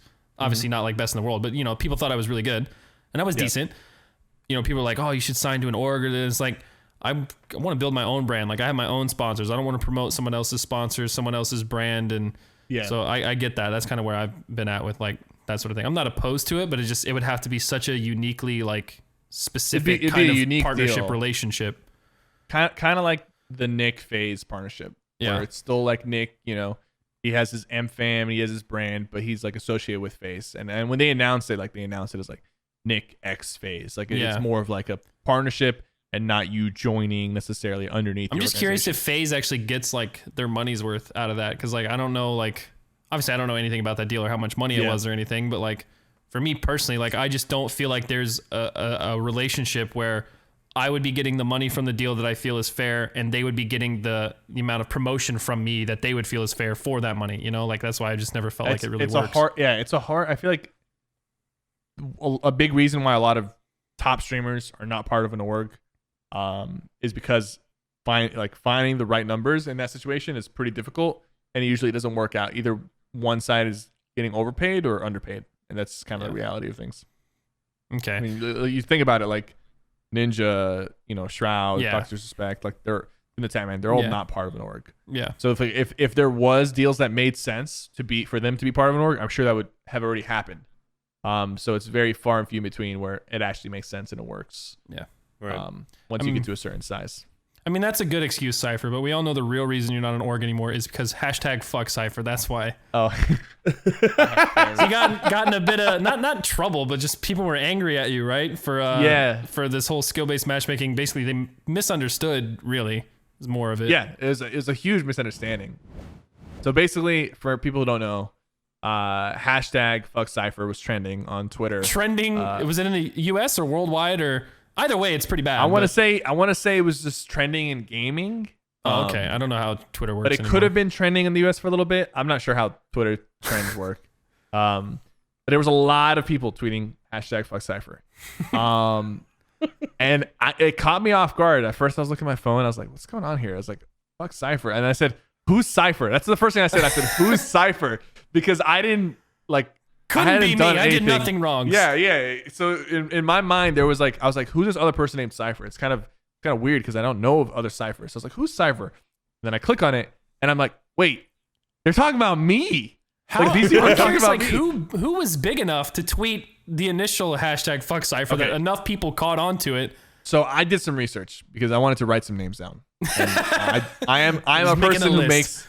I am a person who does lists. I am very petty when it comes to stuff like this. I feel you on that one. Like if I get stream sniped by somebody, like I will like check to see maybe they have a Twitch, maybe they have a Twitter, maybe they have a supported creator code, maybe they've said something that's like really inappropriate, and maybe I send an email or two about their creator codes, just stuff like that. Whenever I have like 5 minutes, it's people who really like. I really only reserve my pettiness for people who try to like ruin my videos or like target me or whatever, right? So, but the point is, I made a list of the people. Not really gonna do anything with that list, but I just wanted to see the source, and there was a handful, about like 10 content creators who have anywhere from like 10,000 to a couple 100,000 subscribers on YouTube or Instagram or even Twitter. Kind of started this, and it was all trick shotters. So they're part of like trick shot community, trick shot discords, and the big frustration that they're having, besides where they're aiming their frustration, which was at me, which was unwarranted, but the frustration at its core was that Epic changed squads in Fortnite to consist of 60 to 90 AI characters, and then the rest are real players. So it became almost PvE, right? There was only like 10 to 30 real players in a match, and then about 60 to 90 fake players. These trick shotters love this because they were able to try to just like kind of do their trick shots against almost anybody they ran into, because it's mostly AI. And they were hitting a bunch of clips, and they were making montages like more efficiently because it was just like easier opponents because they weren't real. And a lot of them were like trying out for trick shotting clans because now like they have more trick shots on AI that just stand there and literally walk around just So it's definitely like a younger audience that was into that, and that's why they were like so I guess manipulated into thinking that I was the reason. I made a video saying that there's too much AI, which was correct. There was too many AI. Yeah, that's stupid. I didn't realize that when they initially added it back. Like I had a tweet that some people got mad at too. Is like when they first added it back, I'm like they literally just they just removed skill-based matchmaking first day, and we already have like a bunch of pros like streaming going for like 40 kill games and stuff. Like I'm like you're gonna ruin it. I'm like, they just brought it back, you're gonna ruin it. Like they're gonna add it back. But I didn't realize at the time, like they're literally like 60 bots. to 90 AI bots the whole time, which I didn't realize at first. But and I suggested that they reduce the bots, and it's funny is like the people who came after me, they're I want to say like they're truly cowards, because they came after me saying that I got skill-based matchmaking added back into squads, which was not the case in the first place. They only reduced the amount of AI bots, but they still adjusted the skill-based matchmaking to be less strict, because squads are still kind of easier right now than they were before. But these guys were like such cowards. They didn't want to say, yo, Sypher, you reduced the amount of AI bots, you bitch. Like, we can't make videos anymore. They came after me on the skill-based matchmaking side of things, which they don't care about. They don't care about skill-based matchmaking being in the game or not. They just want to go against the AI bots, and because those bots got removed, they can't trick shot, and they decided to point the finger at me. Which, if they were mad about the AI bots being reduced, I did have like a stance against that. So like I can understand that they're pointing like their frustration towards me, but they didn't even have the guts to say that it's because they wanted to go against bots. Outside of literally just that specific community, like who actually wants to join a multiplayer game and fight primarily AI? Yeah. Like, it's stupid. Well, aside from Anthony, of course. Anthony loves him some old school Call of Duty combat training. Yeah. I used to make combat training montages against recruit bots. He would shit on him. Give a fuck. This man, Sypher, this man rage quit a game against recruit bots. This didn't happen. No, rage quit when a recruit bot killed him on Nuketown. Oh, what happened? I mean, you have to leave There's the game at footage that somewhere. point. You died to a recruit bot. You gotta get out. You gotta get out of there. But yeah, Oh man. the hashtag, like it is really a small community that was mad at me. Very, very minor. But the thing with me is, like, as a YouTuber, as soon as I saw the hashtag, I was like, yes, dude, I don't have a video to upload tomorrow, but now I do. I was like, this is amazing. And that video did tremendously well on YouTube, like 2.5 million views and counting. And it actually would have had 3 million views if YouTube didn't shaft me, because they unmonetized the video for like 12 hours. And even though I changed the thumbnail that they didn't like, it took them 12 hours to like go through, and they initially rejected the new thumbnail, even though it didn't have anything. Because what initially I had fuck Sypher, but I blurred out fuck. But they don't want you to blur out anything. No. They just want it to not be there. Yeah. So I changed the thumbnail within like 20 minutes.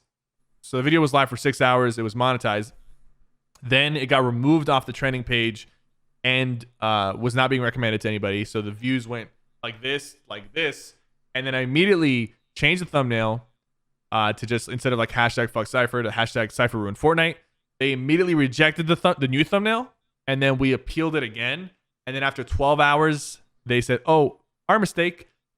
It's back, right? So during those 12 hours, the video went from like 1.5 million to 1.6 million, right? First 6 hours, it went from 0 to 1.5. Then 1.5 to 1.6, 12 hours of demonetization. And then as soon as the monetization came back, the video started climbing again. And now it's at 2.5. But like, YouTube is a fickle beast. Now, Yeah, from my understanding, from people I've talked to at YouTube, getting a video demonetized doesn't necessarily mean that it's going to like have poor performance. Those two things are actually separate, but can be activated for the exact same reasons. So what happens is your video can be demonetized, and it can be shunned from like the algorithm if it violates like a community guideline. Yeah. And so having something like, you know, the F word in your thumbnail, blurred or not, violates both of those things. So it'll get demonetized as well as shunned from the algorithm. But there's actually very rare instances where one can happen without the other. Like a video can stay monetized and be dipped in the algorithm, or unmonetized but have no effect in performance. From what I've heard from people I've talked to at YouTube. Yeah, like if you're using a song and it's unmonetized, but the video is still good, like it would still be in the algorithm potentially. Yeah. Yeah, there's like a lot of like fringe cases, but those two things are technically separate, but they do pretty well go hand in hand. So a lot of people think, oh, my video got demonetized, it's going to do bad, which is the case a lot of times, but they are technically two separate things that are happening. Yeah. But interesting. So did you really feel a whole lot of negative, like does that bother you that all that happened? No, it was fun. It was fun because I was comparing it to like imagine like, I don't know, some super popular athlete was like accused of murder, and the whole everybody just went against him. It's like, oh my god, this dude's a murdering like fiend. I can't believe it. And then like the next day, the whole court process took a day, right? And the judge was like, actually, he wasn't the murderer. And everyone's like, oh my god, I feel so bad that he was accused of this horrible crime, because I had all these kids typing in fuck Sypher about me wanting skill-based matchmaking back. And it was very easy to prove that in the videos, I've always been against skill-based matchmaking. And I never said that. I only mentioned the AI. So then I had immediately a bunch of people defending me and coming to like my defense, saying like, that's not true. You're lying. He didn't ruin it. And until today, I still get messages every day. It's like, Sypher, I feel really bad that you got all that hate. And really the hate was just a loud minority of players, the creative trick shot players, who kind of like rallied together for this moment to try to cancel me or whatever. And all it did was it gave me a YouTube video, and it, you know, got my name out there even more, and it got a lot of people defending me and like supporting me even more because of like this false accusation of me being responsible for something I wasn't. So it was honestly, the whole fuck Sypher thing was awesome. I gained a lot of Twitter followers, like 20K in a day. A lot of new subs. The video did really well, and it was just like, even until today, I still have people coming in like showing support because of what happened, even though in reality it didn't. Like the first thing I thought of was like, this is content. Like it never was like I'm like sad that people are hating me. So I think a lot of people are taking that approach these days. Like, I won't name names, but there are certain people like on Twitch who are known for being controversial repeatedly, and they build off of that. It's like they milk that teat, like no publicity is bad publicity. And Yeah. I'm glad it worked in your favor, and you actually didn't do anything wrong. But a Yeah, lot of for these sure. people No, do. A lot of people do something grow. wrong, Mhm. and they like milk the content out of doing something wrong, which is like unfortunate. And like the only time that ever backfires is if you're removed off that platform, and that typically doesn't happen unless you do something drastically wrong. Yeah, Like you can do a even lot then, of it's 10 things that are bans. ethically wrong and stay on any platform. Like we were seeing that a lot right now with what's going on in the YouTube drama scene, but Yeah. you have to do something like illegal to get removed off a platform. But you can do a lot of crappy things and stay. So Yeah, and a lot of crappy people like it, which it's, Yeah. it works for them, I guess. yeah. So one thing I was gonna say is I feel like recently, more so than in the past, you're really like kind of a key voice, like in the Fortnite community. Like obviously you've been a big figure in the past, but like there have been, kind of bigger voices in the community. But now I feel like with, your YouTube channel taking off and you being one of the largest like Fortnite streamers, that people really look to you as kind of a key voice in the community. Like, do you like that or dislike that? Because I mean, obviously it comes with bad things like this whole fuck Sypher thing. Like that wouldn't have happened if people this weren't would've really listening to all the things you say. Yeah. Like I could have made a bunch of videos saying put back skill-based matchmaking like a year or two ago, and if they did, like no one would have thought that it was because of me or anything like that. And until today, like I don't feel like Epic is just listening to everything I do, but they are kind of monitoring the YouTube and Twitch like content creators, and they're you can tell that they're making some adjustments based off of videos that are kind of popping off. Like they did the whole the Deadpool glider got nerfed / removed after I'm like a couple days after I made a video about it. They addressed it. So like there's a few points where I'm like, okay, maybe this video caused them to kind of pay attention to this topic and then kind of look at feedback. Yeah. And I'm not even saying that like they're specifically listening to just you, but more of just like you're kind of a voice for the community. Yeah. And when you say something, a lot of the community kind of rallies behind that. Yeah. Whether it's good or bad. I like it. It does come with the negatives, like the whole Sypher thing, and some people are like a little bit like there's a bit of like kind of responsibility now. Like if Epic does something and people don't like it, sometimes they'll point their hatred towards me, which is a little weird. But no, I mean I do like it. I feel like I am very passionate about Fortnite. I really care about the game. I want it to be better. So to have that voice and be able to kind of put things out there to the community, or even if Epic is like watching, it's cool. And it's something that I've done in For Honor and in Elder Scrolls. So it's not a new thing, but it is new at the size that it is. Yeah, it's like on another scale. Yeah. Yeah. Yeah.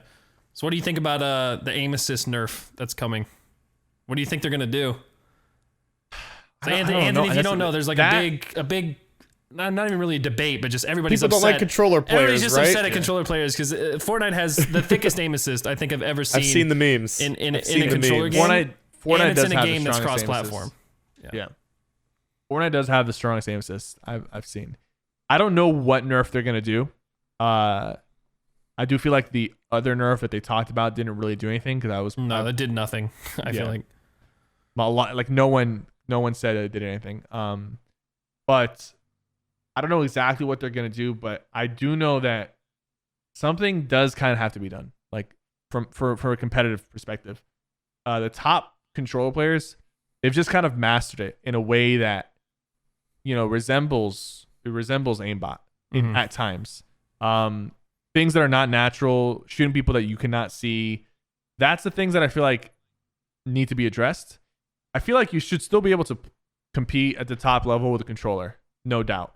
And I feel like this should not affect anybody who's a casual or a console player, especially, or they don't have like a top of the line PC. If they can make the change that really only affects the top 1% of controller players without ruining it for the rest of the guys, then that's great. But they got to be really careful about it. Yeah. But does something have to change? In my opinion, if you had to say yes or no, gun to my head, yeah. I just remember seeing a clip. It was just like a couple weeks ago of Aiden, like in a pregame lobby, shooting an SMG at a guy that runs within a foot of him, jumps, goes up a ramp, and jumps off the ramp, and he hits literally 28 out of 28 SMG bullets on that guy in that whole process of the guy moving, and he doesn't bat an eye at it. Yeah, it's normal. It's I'm like, normal. that's at this not point. normal. Like, It's normal for the control players. it's insane. And like I said, like the top controller players really know how to do it. But like I just started playing controller for a bit to do like a little video series where I go to champion, and aiming with a shotgun for a new control player was hard It's for me. harder now. Aiming with an AR super long range, it was hard for me. And those are things that I kind of had to I think learn. those like, are things that they changed with getting rid of Legacy. Because with Legacy, that was like a lot of it. Legacy, you would can click and it L2 would to kind of snap. lock onto the guy. And so long range, it was easier. And with a shotgun, it was a little easier. But now it's more about the short to mid range tracking. Yeah, Right? so- That's so good. Yeah. When I had an SMG and somebody was like 1 or 2 feet in front of me, that's it. Like they were gonna die no matter what. If they didn't take me out within a second and a half, or if they didn't build over me or whatever, I was gonna kill them. And that was without practice. Mhm. I got better at doing that with practice. So that is like the biggest offender in my opinion. That close range tracking where if somebody jumps over your head, you don't have to move your analog stick up. It's just gonna go up with him. Yeah, that's insane to me. Like, that's so crazy. So that is what probably will get changed. yeah. The rest probably needs to stay. Because like this problem kind of came about when they added linear, right? I mean, that's really when I feel like that's when people started to like have a problem with it. Because Legacy wasn't as bad. That was the L2 spamming was Legacy. So Legacy was cheap, but it wasn't stronger. It was just it was cheap and just ugly to look at. You had someone just spamming L2 and like locking on every third bullet. Yeah. But like they would miss shots because they had to lock on. They would have to shoot slower because they had to aim in, aim out. And during that process there was like missed bullets and you could easily lose track of somebody, especially if they were moving really fast. Or if they jumped over your head or whatever. So L2 was cheap, but it was never stronger than mouse aim at the top level. The top mouse aimers were still beaming people more effectively in more situations. But linear gave people basically just insane tracking, insane stickiness without having to like, you know, have a rhythm of aiming in and out or anything like that. And it was so easy to do at any level. Like even like the really, you know, new control players like me was able to kind of like track people nearly flawlessly. It sucks because there's more control players than mouse and keyboard players in Fortnite. And even right now, I can see the argument too from their standpoint is like, you know, mouse and keyboard players had an advantage for the longest time. Now all of a sudden that controller players have this advantage. Now it's a problem. Like, yeah, I get it. And I get it. that's fair. But there's never going to be an instance where like they're going to be even. I feel like there's always going to be one better than the other. Either aim assist is not going to be good enough to match how precise someone can be on mouse and keyboard, or it's going to be too strong. There's just too much difference in the inputs between controller, mouse, and keyboard to expect balance between the two. So at the end of the day, my suggestion has always been like, just try separate tournaments. You know, like try to do a controller tournament, try to do a mouse keyboard tournament. I know they're doing console and PC tournaments, but like take it one step further and just try doing a controller tournament and a mouse and keyboard tournament and see if people like that. See if that like drives engagement or viewership or whatever. Like if it just has a positive impact on the competitors. But besides that, you'll never get balance. Either controller is going to get shafted and not be good enough to compete, or they're going to be good enough to compete at the expense of like crazy, like aimbot worthy clips. And it's like, I was thinking about it, like imagine like mobile, right? Imagine mobile players. I know mobile players are really cracked right now. There's some, the top, on the console tournaments, it's console and mobile bunched up together, and mobile wins the console tournaments, not console, because mobile has higher frames and you can also plug a controller into the mobile. I've heard of console players switching and like getting an iPad to play on 120 frames with a controller. And it's better, and they do better when they do that. Yeah, an iPad gets better FPS than your PS4 or Xbox One. Yeah, and those are capped at 60. The iPad will get 120. The graphics look worse, but Fortnite players like that. Like they look worse, but the game performs better, and you have same higher thing with FOV. Overwatch, right? Don't you crank the graphics on Overwatch down? Oh yeah, you can play competitively. Yeah, and the graphics being worse makes it easier to like see things. Like on console, you have shadows and everything, and it's easier to see like on the iPad with everything turned down. The point I was trying to make is that what was the point I was trying to make? Shoot. Oh, you were talking about mobile players winning. Like that mobile's probably going to be a problem. Oh, okay. So I was thinking of like of an example, right? Imagine mobile sucked, right? Imagine mobile wasn't winning right now and doing well. and people had to play with just like 2 thumbs, and they had 30 FPS on mobile. And to compensate, Epic gave mobile players like an actual aimbot. Imagine, right? And this aimbot like activates every other kill or every like 5th kill. These mobile players wouldn't be winning tournaments, right? But if you ran into a mobile player and you just happen to be like during like that aimbot mobile phase, or they have like a guaranteed headshot or whatever, and they got you with it, I'm sure most situations you would still beat that mobile player. But in that one situation where you got aimbotted, you just be like, man, they need to nerf that. And then the mobile player is like, what do you mean nerf that? I can't build as well as you. I can't edit as well as you. I know it's a bit of an extreme example, but that's what I think of when a control player says, why nerf linear? I can't build or edit as well as you. I think, okay, let's like figure out what's going on with the aim assist. But yeah, maybe you're right. Maybe you should be able to, as a control player, swap to a specific gun by binding it. Maybe there should be more like controller settings to help you build and edit. Yeah, as I mean, well they as already mouse have the keyboard player. build and edit sense, which PC players don't have. Yeah. I mean, I know obviously like they still have disadvantages, but like, I mean, you For see sure. some people like, you see like Sway and like some Yeah. those guys build and They edit build literally just as as good well. as anybody on PC. And those are is like possible. specific examples. And after playing controller, there's still a lot of quality of life changes that I think controller players need. Mm-hmm. But you can still have those things while like looking at aim assist as a separate issue and adjusting that. Like you can, like I would like for them to adjust aim assist, but then also give controller players the ability to swap to like specific guns, like map AR and shotgun to your like D-pad and be able to swap. Because right now on a controller, you have to cycle through the guns, which kind of sucks. So like give them those things, give them like the ability to be more flexible, give them more settings, but like adjust the situation with sometimes aim assist like feeling like aimbot, and you won't have a problem. Yeah. Fortnite, man. Fortnite. Let's say we can transition real quick. Hey, Anthony. No, you're totally fine. You're So- fine. All right, well, I'm learning. I'm going to. All right, I want to talk about this dog YouTube channel, Sypher. Oh, I'm all ears. You Oh, made yeah. a YouTube channel with your dog. Now, was that your idea or was that Daniela's idea?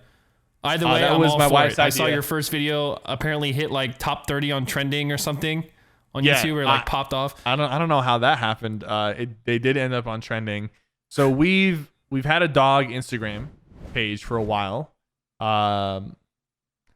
and we eventually always wanted to make a dog YouTube channel, especially since like we love dogs and like we get recommended dog videos all the time, and we've noticed some of these channels have like insane viewership, millions of subs, and I'm like, what is this? Yeah. A dog channel? So Sypher has 3 Australian Shepherds, by the way, for people who don't know. Yeah. They're very, very pretty dogs. Thank you. So we have these 3 Australian Shepherds. We have an Instagram page. They had about 40,000 something followers on their Instagram. Life with Aussies, that's the name we ended up going with. So we were planning to have a YouTube channel for the Instagram page, or for the dogs, and we weren't sure exactly like how effective or how strong a start we would have with them, or if it would even be worth the time that we put into making these videos and whatnot. But what really like pushed us to like really start it was I made a video with I have 3 younger brothers. 2 of them make content on YouTube and stream. Junior, and one of them is named AutoPK. So Junior PK and AutoPK. I've given Junior like a billion shout outs, right? On Twitch and YouTube. And he's Good like big brother. Yeah, he's up to like 90K subs on YouTube now, and he's about to get partnered on Twitch and whatnot. But I've given him a lot of shout outs. And then I gave Otto one shout out. He's a controller player. He's the controller brother. And he ended up getting to 100K subs from 1K to 100K from one video that I made with him where he broke the world record for most like solo kills in arena. It was like 30 kills. So I made a video reacting to his like world record run and just kind of commentating over it. And I said, guys, you guys got to go subscribe to him. He's cracked. And he went from 1K to 100K in a week. And I was like, wait a minute. Junior's at like 90K subs. I gave him a lot of shout outs, but it wasn't like they weren't huge shout outs. I gave one like hard plug to Otto, and he went from 1 to 100K. I'm like, we got to start this dog channel now. Like I can tell to a channel, and people will go subscribe. And the dog channel is almost at 90K right now, and it'll probably get to 100K with the next upload. But like, I didn't realize I had that power to just kind of like get people to sub to a channel. Like I know like I had influence to, but at the end of the day, like getting somebody to just go and subscribe to another channel, it's a bit more challenging. There's more to And it than just shouting them out. Like, you know, Yeah, they have for to sure. realize when they get there that there's something there worth staying for. You know, like For they sure, might go for and sure. watch one video and then not subscribe, but Yeah. for you to Right. actually be able to get that many people to go subscribe is pretty crazy. Yeah, and it started with Otto and his controller thing, and I'm assuming like I have a lot of controller viewers, and also he did like a pretty like spectacular thing to get shouted out, which he broke the record for most kills in a single match in Champions Arena, to be exact. And so people were like, okay, let's reward him with this sub because he seems like good. Like, and I'm a controller player, I want to watch a really good control player. So there was that aspect, but then I was like, I post a lot of dog photos on my community tab on YouTube. Like just keeping people updated with what's going on with the next video, but then I'll just attach a picture of one of my dogs. And at first we were just doing this just to get some photos out there, but then we kind of started strategizing to kind of gauge the audience to see like, are they interested in the dogs? Like, and a lot of times the top comment on those pictures was like, please make a dog channel. I love your dogs. Make a dog channel, please. So we're like, okay, we have to do it. Like we have to do it. And then after the auto shout out, we're like, okay, now we really have to do it. And my wife and her sister have been really the ones like editing, filming, doing all that stuff.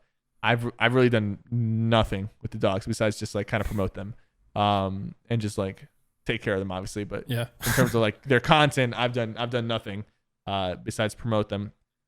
But it's cool. Like I really hope they take off and like they eventually start getting like dog I was sponsors. gonna say, what and- happens when the dog channel becomes like it blows up and that becomes your main source of income, dude? Now you're a dog YouTuber and the spotlight's spotlight's not even on Sypher that's anymore. great. It's on. Now I don't have to stream. I don't have to make videos. How much of a You can cut just do sit the back. dogs get? Oh, they get like a couple treats. They You know. get some treats.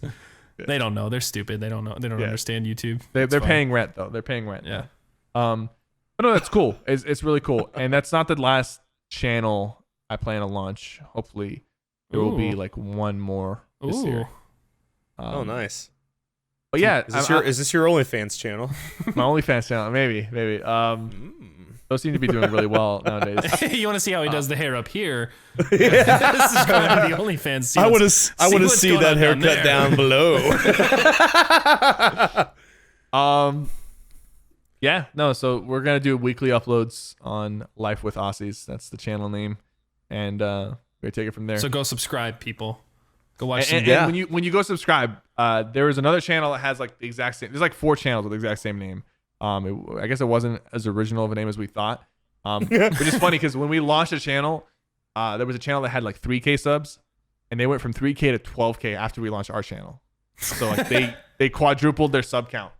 I mean, you can sub to that channel if you want to. I'm not saying don't sub to Those dogs don't deserve it. They're shit. Those dogs, bad actors. Okay, my dog channel is Life Space with Space Aussies. There's a space in between, and they're the only channel that has like almost 90K subs. The rest of them are like a lot less. So There you you can go. sub to their whatever dogs channel you suck. want to. I'm just saying don't sub to the wrong channel. I'm actually currently working. We're gonna sneak this in right now. Look at this. Here's my phone. I'm actually currently recording a week with my dog video because I just adopted a rescue not too long ago. His name is Chester, so it That's makes me awesome. happy to see that yours was successful. Yeah, I mean, Maybe mine will be My successful. dogs are pretty memed out on my People- Twitter and Instagram. I don't show them too much on YouTube. I did in like one of my last videos. Archie was playing around with the Google Stadia. Oh jeez. Oh god. I've thought about making. technical I thought about making difficulties. like, not a whole channel, but like videos and stuff with my dogs because people love seeing them. Dude, people just love dogs, man. I think Dogs dogs are and gonna take cats over the are internet now. popular. It used to be cats, dude. Now dogs are the Yeah. next wave. for sure. There's some huge dog channels.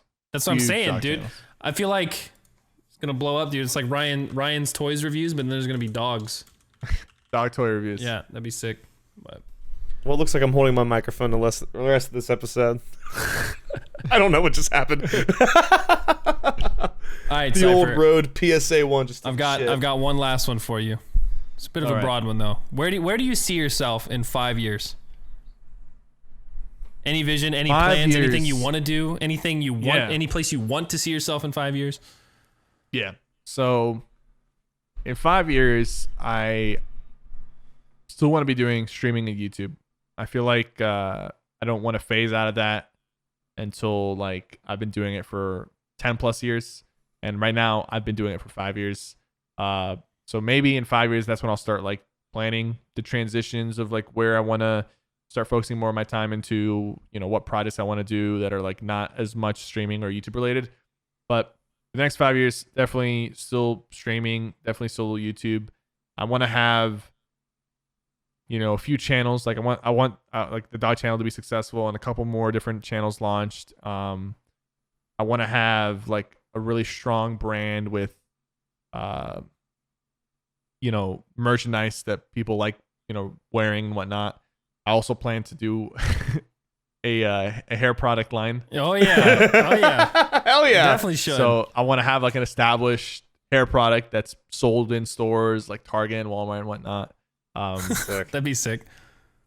And yeah, just still doing my thing, still having love and passion for content creation and not losing that along the way. You still gonna be playing Fortnite in 5 years? Is it gonna be around that long? No, I'll be playing VR Fortnite though. VR Fortnite? No. I definitely won't be playing Fortnite in 5 years, but you never know. Like it could evolve as a game.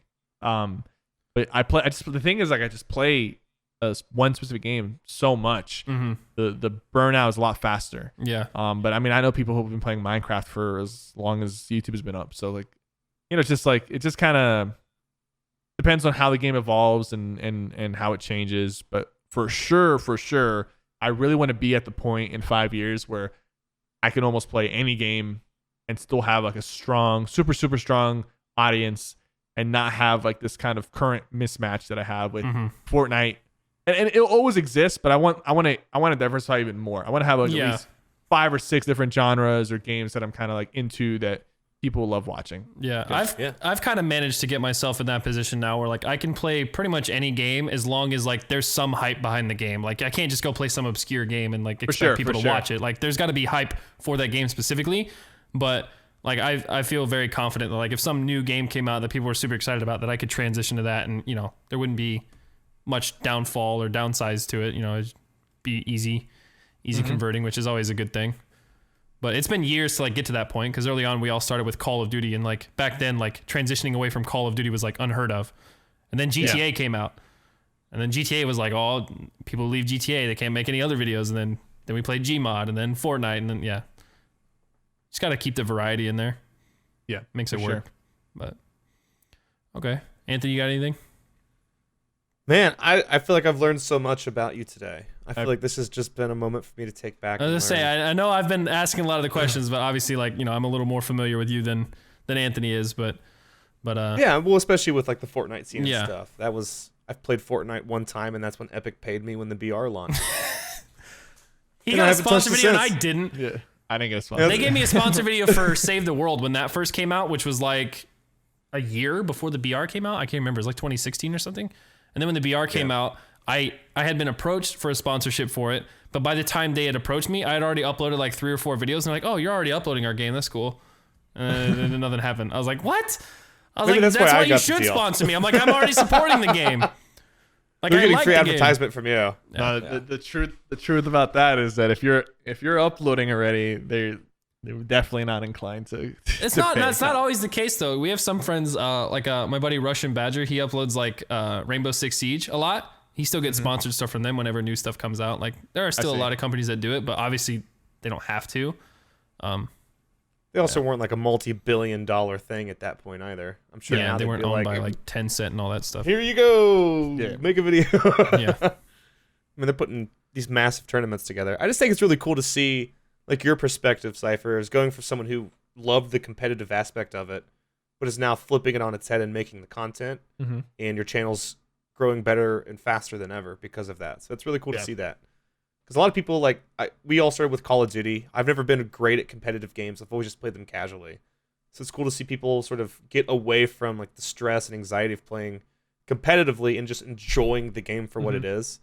Because that's always been my approach to content creation, is that I'm relatable because not everybody is like a top 100 player. Yeah, for sure. A lot of people are just shit like me, and to see somebody be successful on this content creation platform, because I'm also not great at games and they can relate with that, it's just a cool way to get in touch with your audience, like just having fun, not being the best. Are you gonna come back for World Cup 2021? Probably not. No. I mean, by then you'll people probably will be play even it, better. right? I'll probably play the qualifiers and whatnot. Yeah. But by then people will be even better. and Yeah. you know, I still have like this Texas ping, which sucks, but Yeah, are you pretty dead It's great. set on staying in Texas? Like that's where I mean, obviously Yeah. you bought a house, but like you know, like super long. yeah, I don't tournaments. see myself like there was a moment where I was like maybe I'll go to LA, and there's a moment where Don't maybe do I'll it. go to the East Coast. Don't do it. Yeah, I'm not going to. Austin's great. 13% state tax. Everything there is expensive. All the people Yeah. suck, but there's Yeah. sunshine, so that's cool. But Yeah. yeah, You should just rent property in an area like Kansas, Missouri, where they have Google Fiber and all this stuff. Yeah. And that's just be your Fortnite house. You fly there to well, play. it would be in tournaments, then Virginia. you That's fly where the home. servers are. It'd That's be where in everybody Virginia. moves. Yep. There's like Oh yeah, they'll just do that. they Then. literally call them ping houses in Virginia, where people just get houses for a bunch of Fortnite players to live in because they get 0 ping. I'm not even kidding. I'm not. That's the That's thing. ridiculous. I mean, when you're competing for literally millions of dollars, But Fortnite's one of those games where it's so ping reliant. Other games are somewhat ping reliant, but Fortnite is one of those games where it's like the whole game revolves around ping at times. yeah, that's absurd. That's just crazy. it's the to me. difference. I It's the get difference that's because between my your casual build and someone background. else's build, like placing. Like Yeah, It's ridiculous. It's like if you're playing rock paper scissors and the person could see what choice you made before they have to make their decision. that's actually Like, such a that's- good analogy. Like in a box fight, that's a lot of what it is. Like it's a lot of back and forth, and that's kind of Yeah. how it feels.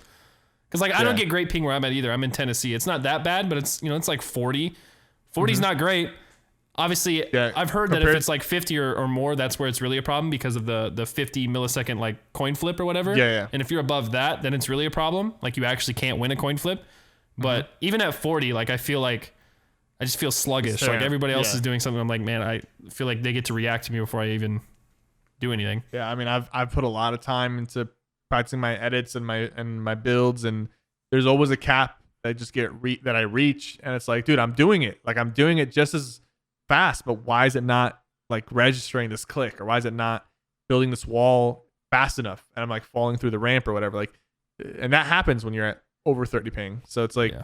it's a different game. It's a different game. So if World Cup 2021 comes around, will I be like going to a boot camp? Probably not. I'll probably just play it from here and like use ping as an excuse for not qualifying. So I almost qualified the first World Cup. I almost did. I was 2 Yeah, you're points off. close. You're close. I got second place in West Coast in the duos, and they were only taking one team per week, so you had to get first place. And I was 2 points off first place, so it was close. It would have been cool as like a content creator to qualify, but I just remember Tim and just I making it to the Sunday finals, and that felt good. We didn't get anywhere near qualifying, but we made it to the second day, just Tim and I. I remember that. It was the first week out of the 10. It was the last week. The other 9 weeks he had not made it to the second day, and then the week him and I played, we made it to the second day. Felt like a win in our eyes. It was pretty fun. Oh yeah, small victories. Yeah. All right, Sypher. Well, you could do this, Sypher. You could go to the World Cup and just take your dogs and vlog it. Yeah, I could. Did you go to the World Cup Boom. last year? I didn't. I I don't remember seeing you there. I would have felt really horrible if you did, and I was like, I don't remember seeing you there, but I don't think. Yeah, I was say. There was a bit of a I guess miscommunication with Epic. Like they said that I should have been there and that I was supposed to be invited, but whoever like put the list together forgot With my a name. for the pro-am or just in general? For the pro-am or in general. Like I don't know. I at that time I had my relationship with Epic right now is like spectacular. Like they love me. They send me they're- Nerf guns. Yeah, I mean they've sent me a lot of things. They sent me some Nerf guns as well and chocolate for Valentine's. Yeah, I whatever. got the chocolate too. And they like update me on like hey, are you gonna be at the the Party Royale premiere? Would love to have you stream or whatever the Party Royale. So like my relationship right now with Epic is great. It's fantastic. Ever since I stopped worrying about competitive, because back then when that whole cheating scandal happened with those 2 pro players, I was like covering that topic big time. I was like, dude, competitive Fortnite is filled with cheaters and there's nothing they can do about it. And Epic did not like that at all. I mean, there's still cheating controversies. Literally, Yeah, there's there's one still just happening. today about the FNCS finals yesterday. There's one apparently. No, there's actually not just one. It's like a few. I truly think that every tournament of Fortnite has cheaters who earn money. Like it's Battle Royale. It's not Fortnite's fault. If initially I was making it out to be Epic's fault, Fortnite's fault, which is why like I guess the relationship was a little bit strained. But in reality, I feel like you can't have true, honest competition in any battle royale. It's got to be 100 just people. like It's 100 people to like 100 keep track of people. and monitor. there's land spots. There is pre-negotiated like just like, hey, you go this way, I go that way. We're not gonna look at each other, and that stuff doesn't get noticed, right? But sometimes it does. Sometimes it goes too far, and people are like back to back, not shooting at each other, and they're like, okay, these guys, they're getting in trouble. When in reality, they're just the ones that are pushing it too far. But like, I really do feel like most of the games, if not every match, has some level of communication between people who are on opposing teams, which is not allowed. But like, how do you stop that? You can't. You literally can't. Any battle royale is going to have that issue. Yeah. Man, that's wild. I don't even think about that kind of stuff as someone who doesn't Well, it's play, just but like, yeah, well, the thing with nuts. competitive is like there's almost no benefit much in money on some the line, yeah, too. there's a lot of money, but there's also like just so little benefit in like fighting someone early game or like in the middle of the game. Like your goal is to get to the end of the game and win and place highly. And there's also more kills to be had in the late game. So even if your goal is kills, like getting late game is better. And So, it's just so think about it like this. It seems innocent when you say it like that. I know you're not trying to paint it as that, but let me, like, a lot of people when they talk about it, they're like, why would two pro players fight early game? They need to make it to the end game, and they need to survive to make it to the end game so that they can win. There's no point in them fighting early. They don't want to ruin their match, right? So that's the argument that's made. But here's where I flip the argument a little bit and kind of reverse it. So here's what happens. Two players, player A and player B. They're pro players. They land lazy links all the time in scrims and practice. They respect each other. They understand that if they got into a fight with each other, they would have to use too many resources. So they avoid each other. Too many resources. Yeah. And they avoid each other. They don't fight each other, and they practice with each other. They practice against each other every day. So they kind of understand how each other work. Okay, this guy lands at this house and he loots these houses. I land at this house and I loot these houses. So without even like talking with each other, these guys kind of have this understanding. But usually they do come to like an actual agreement. It's like, hey, like this is my property. Don't cross it or I'll shoot you. And this is your property. Don't cross it or I'll shoot you. And that seems innocent in a way, even though you are like communicating beforehand as to like what the plan is. But even if they're not communicating, they're practicing with each other. They kind of come to a agreement without even talking. But in my opinion, they do always talk about it. But what happens when somebody decides to land lazy links? Like, let's say I qualify for a tournament, or actually I was invited to the FNCS, the solo. Let's say I land at a location that already has this predetermined kind of split with two players, and I just start fucking it all up. I'm looting different houses that, you know, I'm like messing with their looting pattern. What happens to me? You're gonna get shit on. I'm gonna get shit on come for you. By both of them. Both of them. And they're gonna know that this person is not part of the system. They're gonna know that this outsider who qualified or who got invited, they're not part of the inner system that they've been practicing in scrims for weeks. So I'm gonna stick out. So even if I'm like rocking the same skin as them, or I'm not like they don't know exactly who I am. They're just gonna be like, yeah, this guy's not supposed to be here. So like one player might shoot at me. The other one might feel like, you know, let me shoot at this guy too, because it's like he's kind of sticking out. I know that guy's not supposed to be here. Yeah, like normally there's no shooting that happens here because no one's here.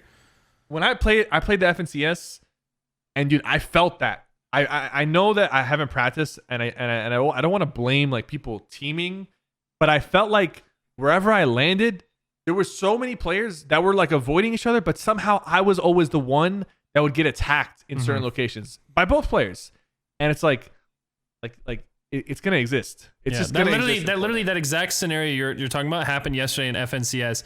Sway decided to land on Zate, who was in first at the time at Sweaty. Zate and Saf both land Sweaty. Now they're normally a duo that lands there together, but they were two separate solos, but they have that kind of agreement, whether it was spoken or not. I'm not gonna like. See that's crazy. That's just the thing. That's just how it works. They both land Sweaty. None of them want to mess with each other, so they had their predetermined paths. And then Sway lands there, and they immediately both know this is not Zate, this is not Saf. Yeah. And Saf ended up killing him. So that literally happened yesterday. Isn't that like insane? Isn't like in any other like sport or competition, wouldn't it be insane for two like lifelong teammates to land in the same area in a competition, in a solo competition? Mm-hmm. Like even if they're not doing anything. Yeah, like, I don't want to put anything about them into question. No, like I think they're both stand-up people. They do really well, and that's just the nature of the game. Is that, you know, people who scrim a lot and play a lot, they kind of like exactly what you said. They land in a spot and everybody gets their own loot path. And that's how they practice it. And they respect the loot path, and they respect each other as opponents.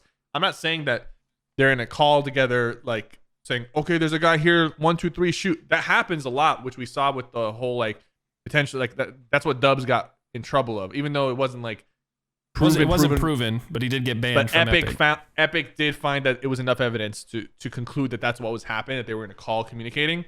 But like it's battle royale, like you can't have true competitive because of that, and it's not Fortnite's fault. It's not even the genre's fault. It's just like that's what you got to deal with when you're doing, you know, competitions in a 100 player battle royale. There's going to be, especially with Fortnite, because of the building, because like you can't, these fights don't end quick. They rarely do. They're 2-3 minutes off spawn in some of these spots. Yeah. Like if it was PUBG and 2 players landed in the same spot, there'd be so many situations where you would be able to just put like that person down quickly. You would just get the jump on them. You would just see them first, land the first bullets, they'd be dead. In Fortnite, that's just not how there would it be no happens. excuse not to shoot that person. But in Fortnite, there's a lot of reasons why you could see someone right in front of you and they're not even looking at you, they're running away, why you won't shoot them in the back, because you know that if you don't put them down, which you probably won't unless you like snipe them in the head, or if you're on control, they're gonna build. Yeah, they're gonna build, and that fight's gonna drag, and you're gonna waste your resources. So Fortnite has a unique problem with teaming and communication among opposing teams, but I think just battle royales in general have a problem with that. Yeah, but Fortnite probably suffers the most from it. That's interesting. So what makes Fortnite so unique is also what makes these complications available. Yeah, I mean, there's just no Yeah. other shooter game where a 1v1 can literally take 2 or 3 minutes. Like, it's actually insane. And 2 or 3 minutes Or is stalemate, literally or completely 1/10 of an stalemate. entire Fortnite match. And some Yeah. of the most crucial minutes, the first opening minutes where you're trying to get loot and set yourself up for the whole game. Yeah. Yeah, it's crazy. Guys make me want to play this game, but only with a controller. You don't want to. Well, actually, it's got skill-based matchmatching now. You know, it might be in your favor. I'll tell you what. Give me a controller and 70 bots in a lobby. I might make a fucking video. He'd have a blast, dude. Well, he would probably have 70 bots if he only played one game. He joins up now. Yeah, if you're a new player, they give you a lot of bots in your first game. Oh yeah, let's do it. Fortnite Pro, here we come. See me at the Pro-Am. Whatever the hell it's called. All right. Well, I don't really have a whole lot more, to be honest. Sypher, thank you so much for coming on, though. That was absolutely. Thank you guys for having me. Yeah, that was a great chat. Absolutely, dude. I mean, hey, let the people know where to find you, what you got going on, all your different channels, your dog's channels, your brother's channels, all the channels. You can find me SypherPK on YouTube, Twitch, Twitter, Instagram, and if you're a fan of the dogs, Life with Aussies, make sure you sub to the right dog channel, the one that had almost 100K. We'll link the 3,000 subbed one in the description. Oh, thank you for that. Yeah. You're actually at 12,000 now, so. All right. Well, thanks for coming on. Appreciate it. And that's a wrap for episode 5. So Awesome. see you all later. Thank you guys for having me. Yeah. Thank you. Thanks, dude.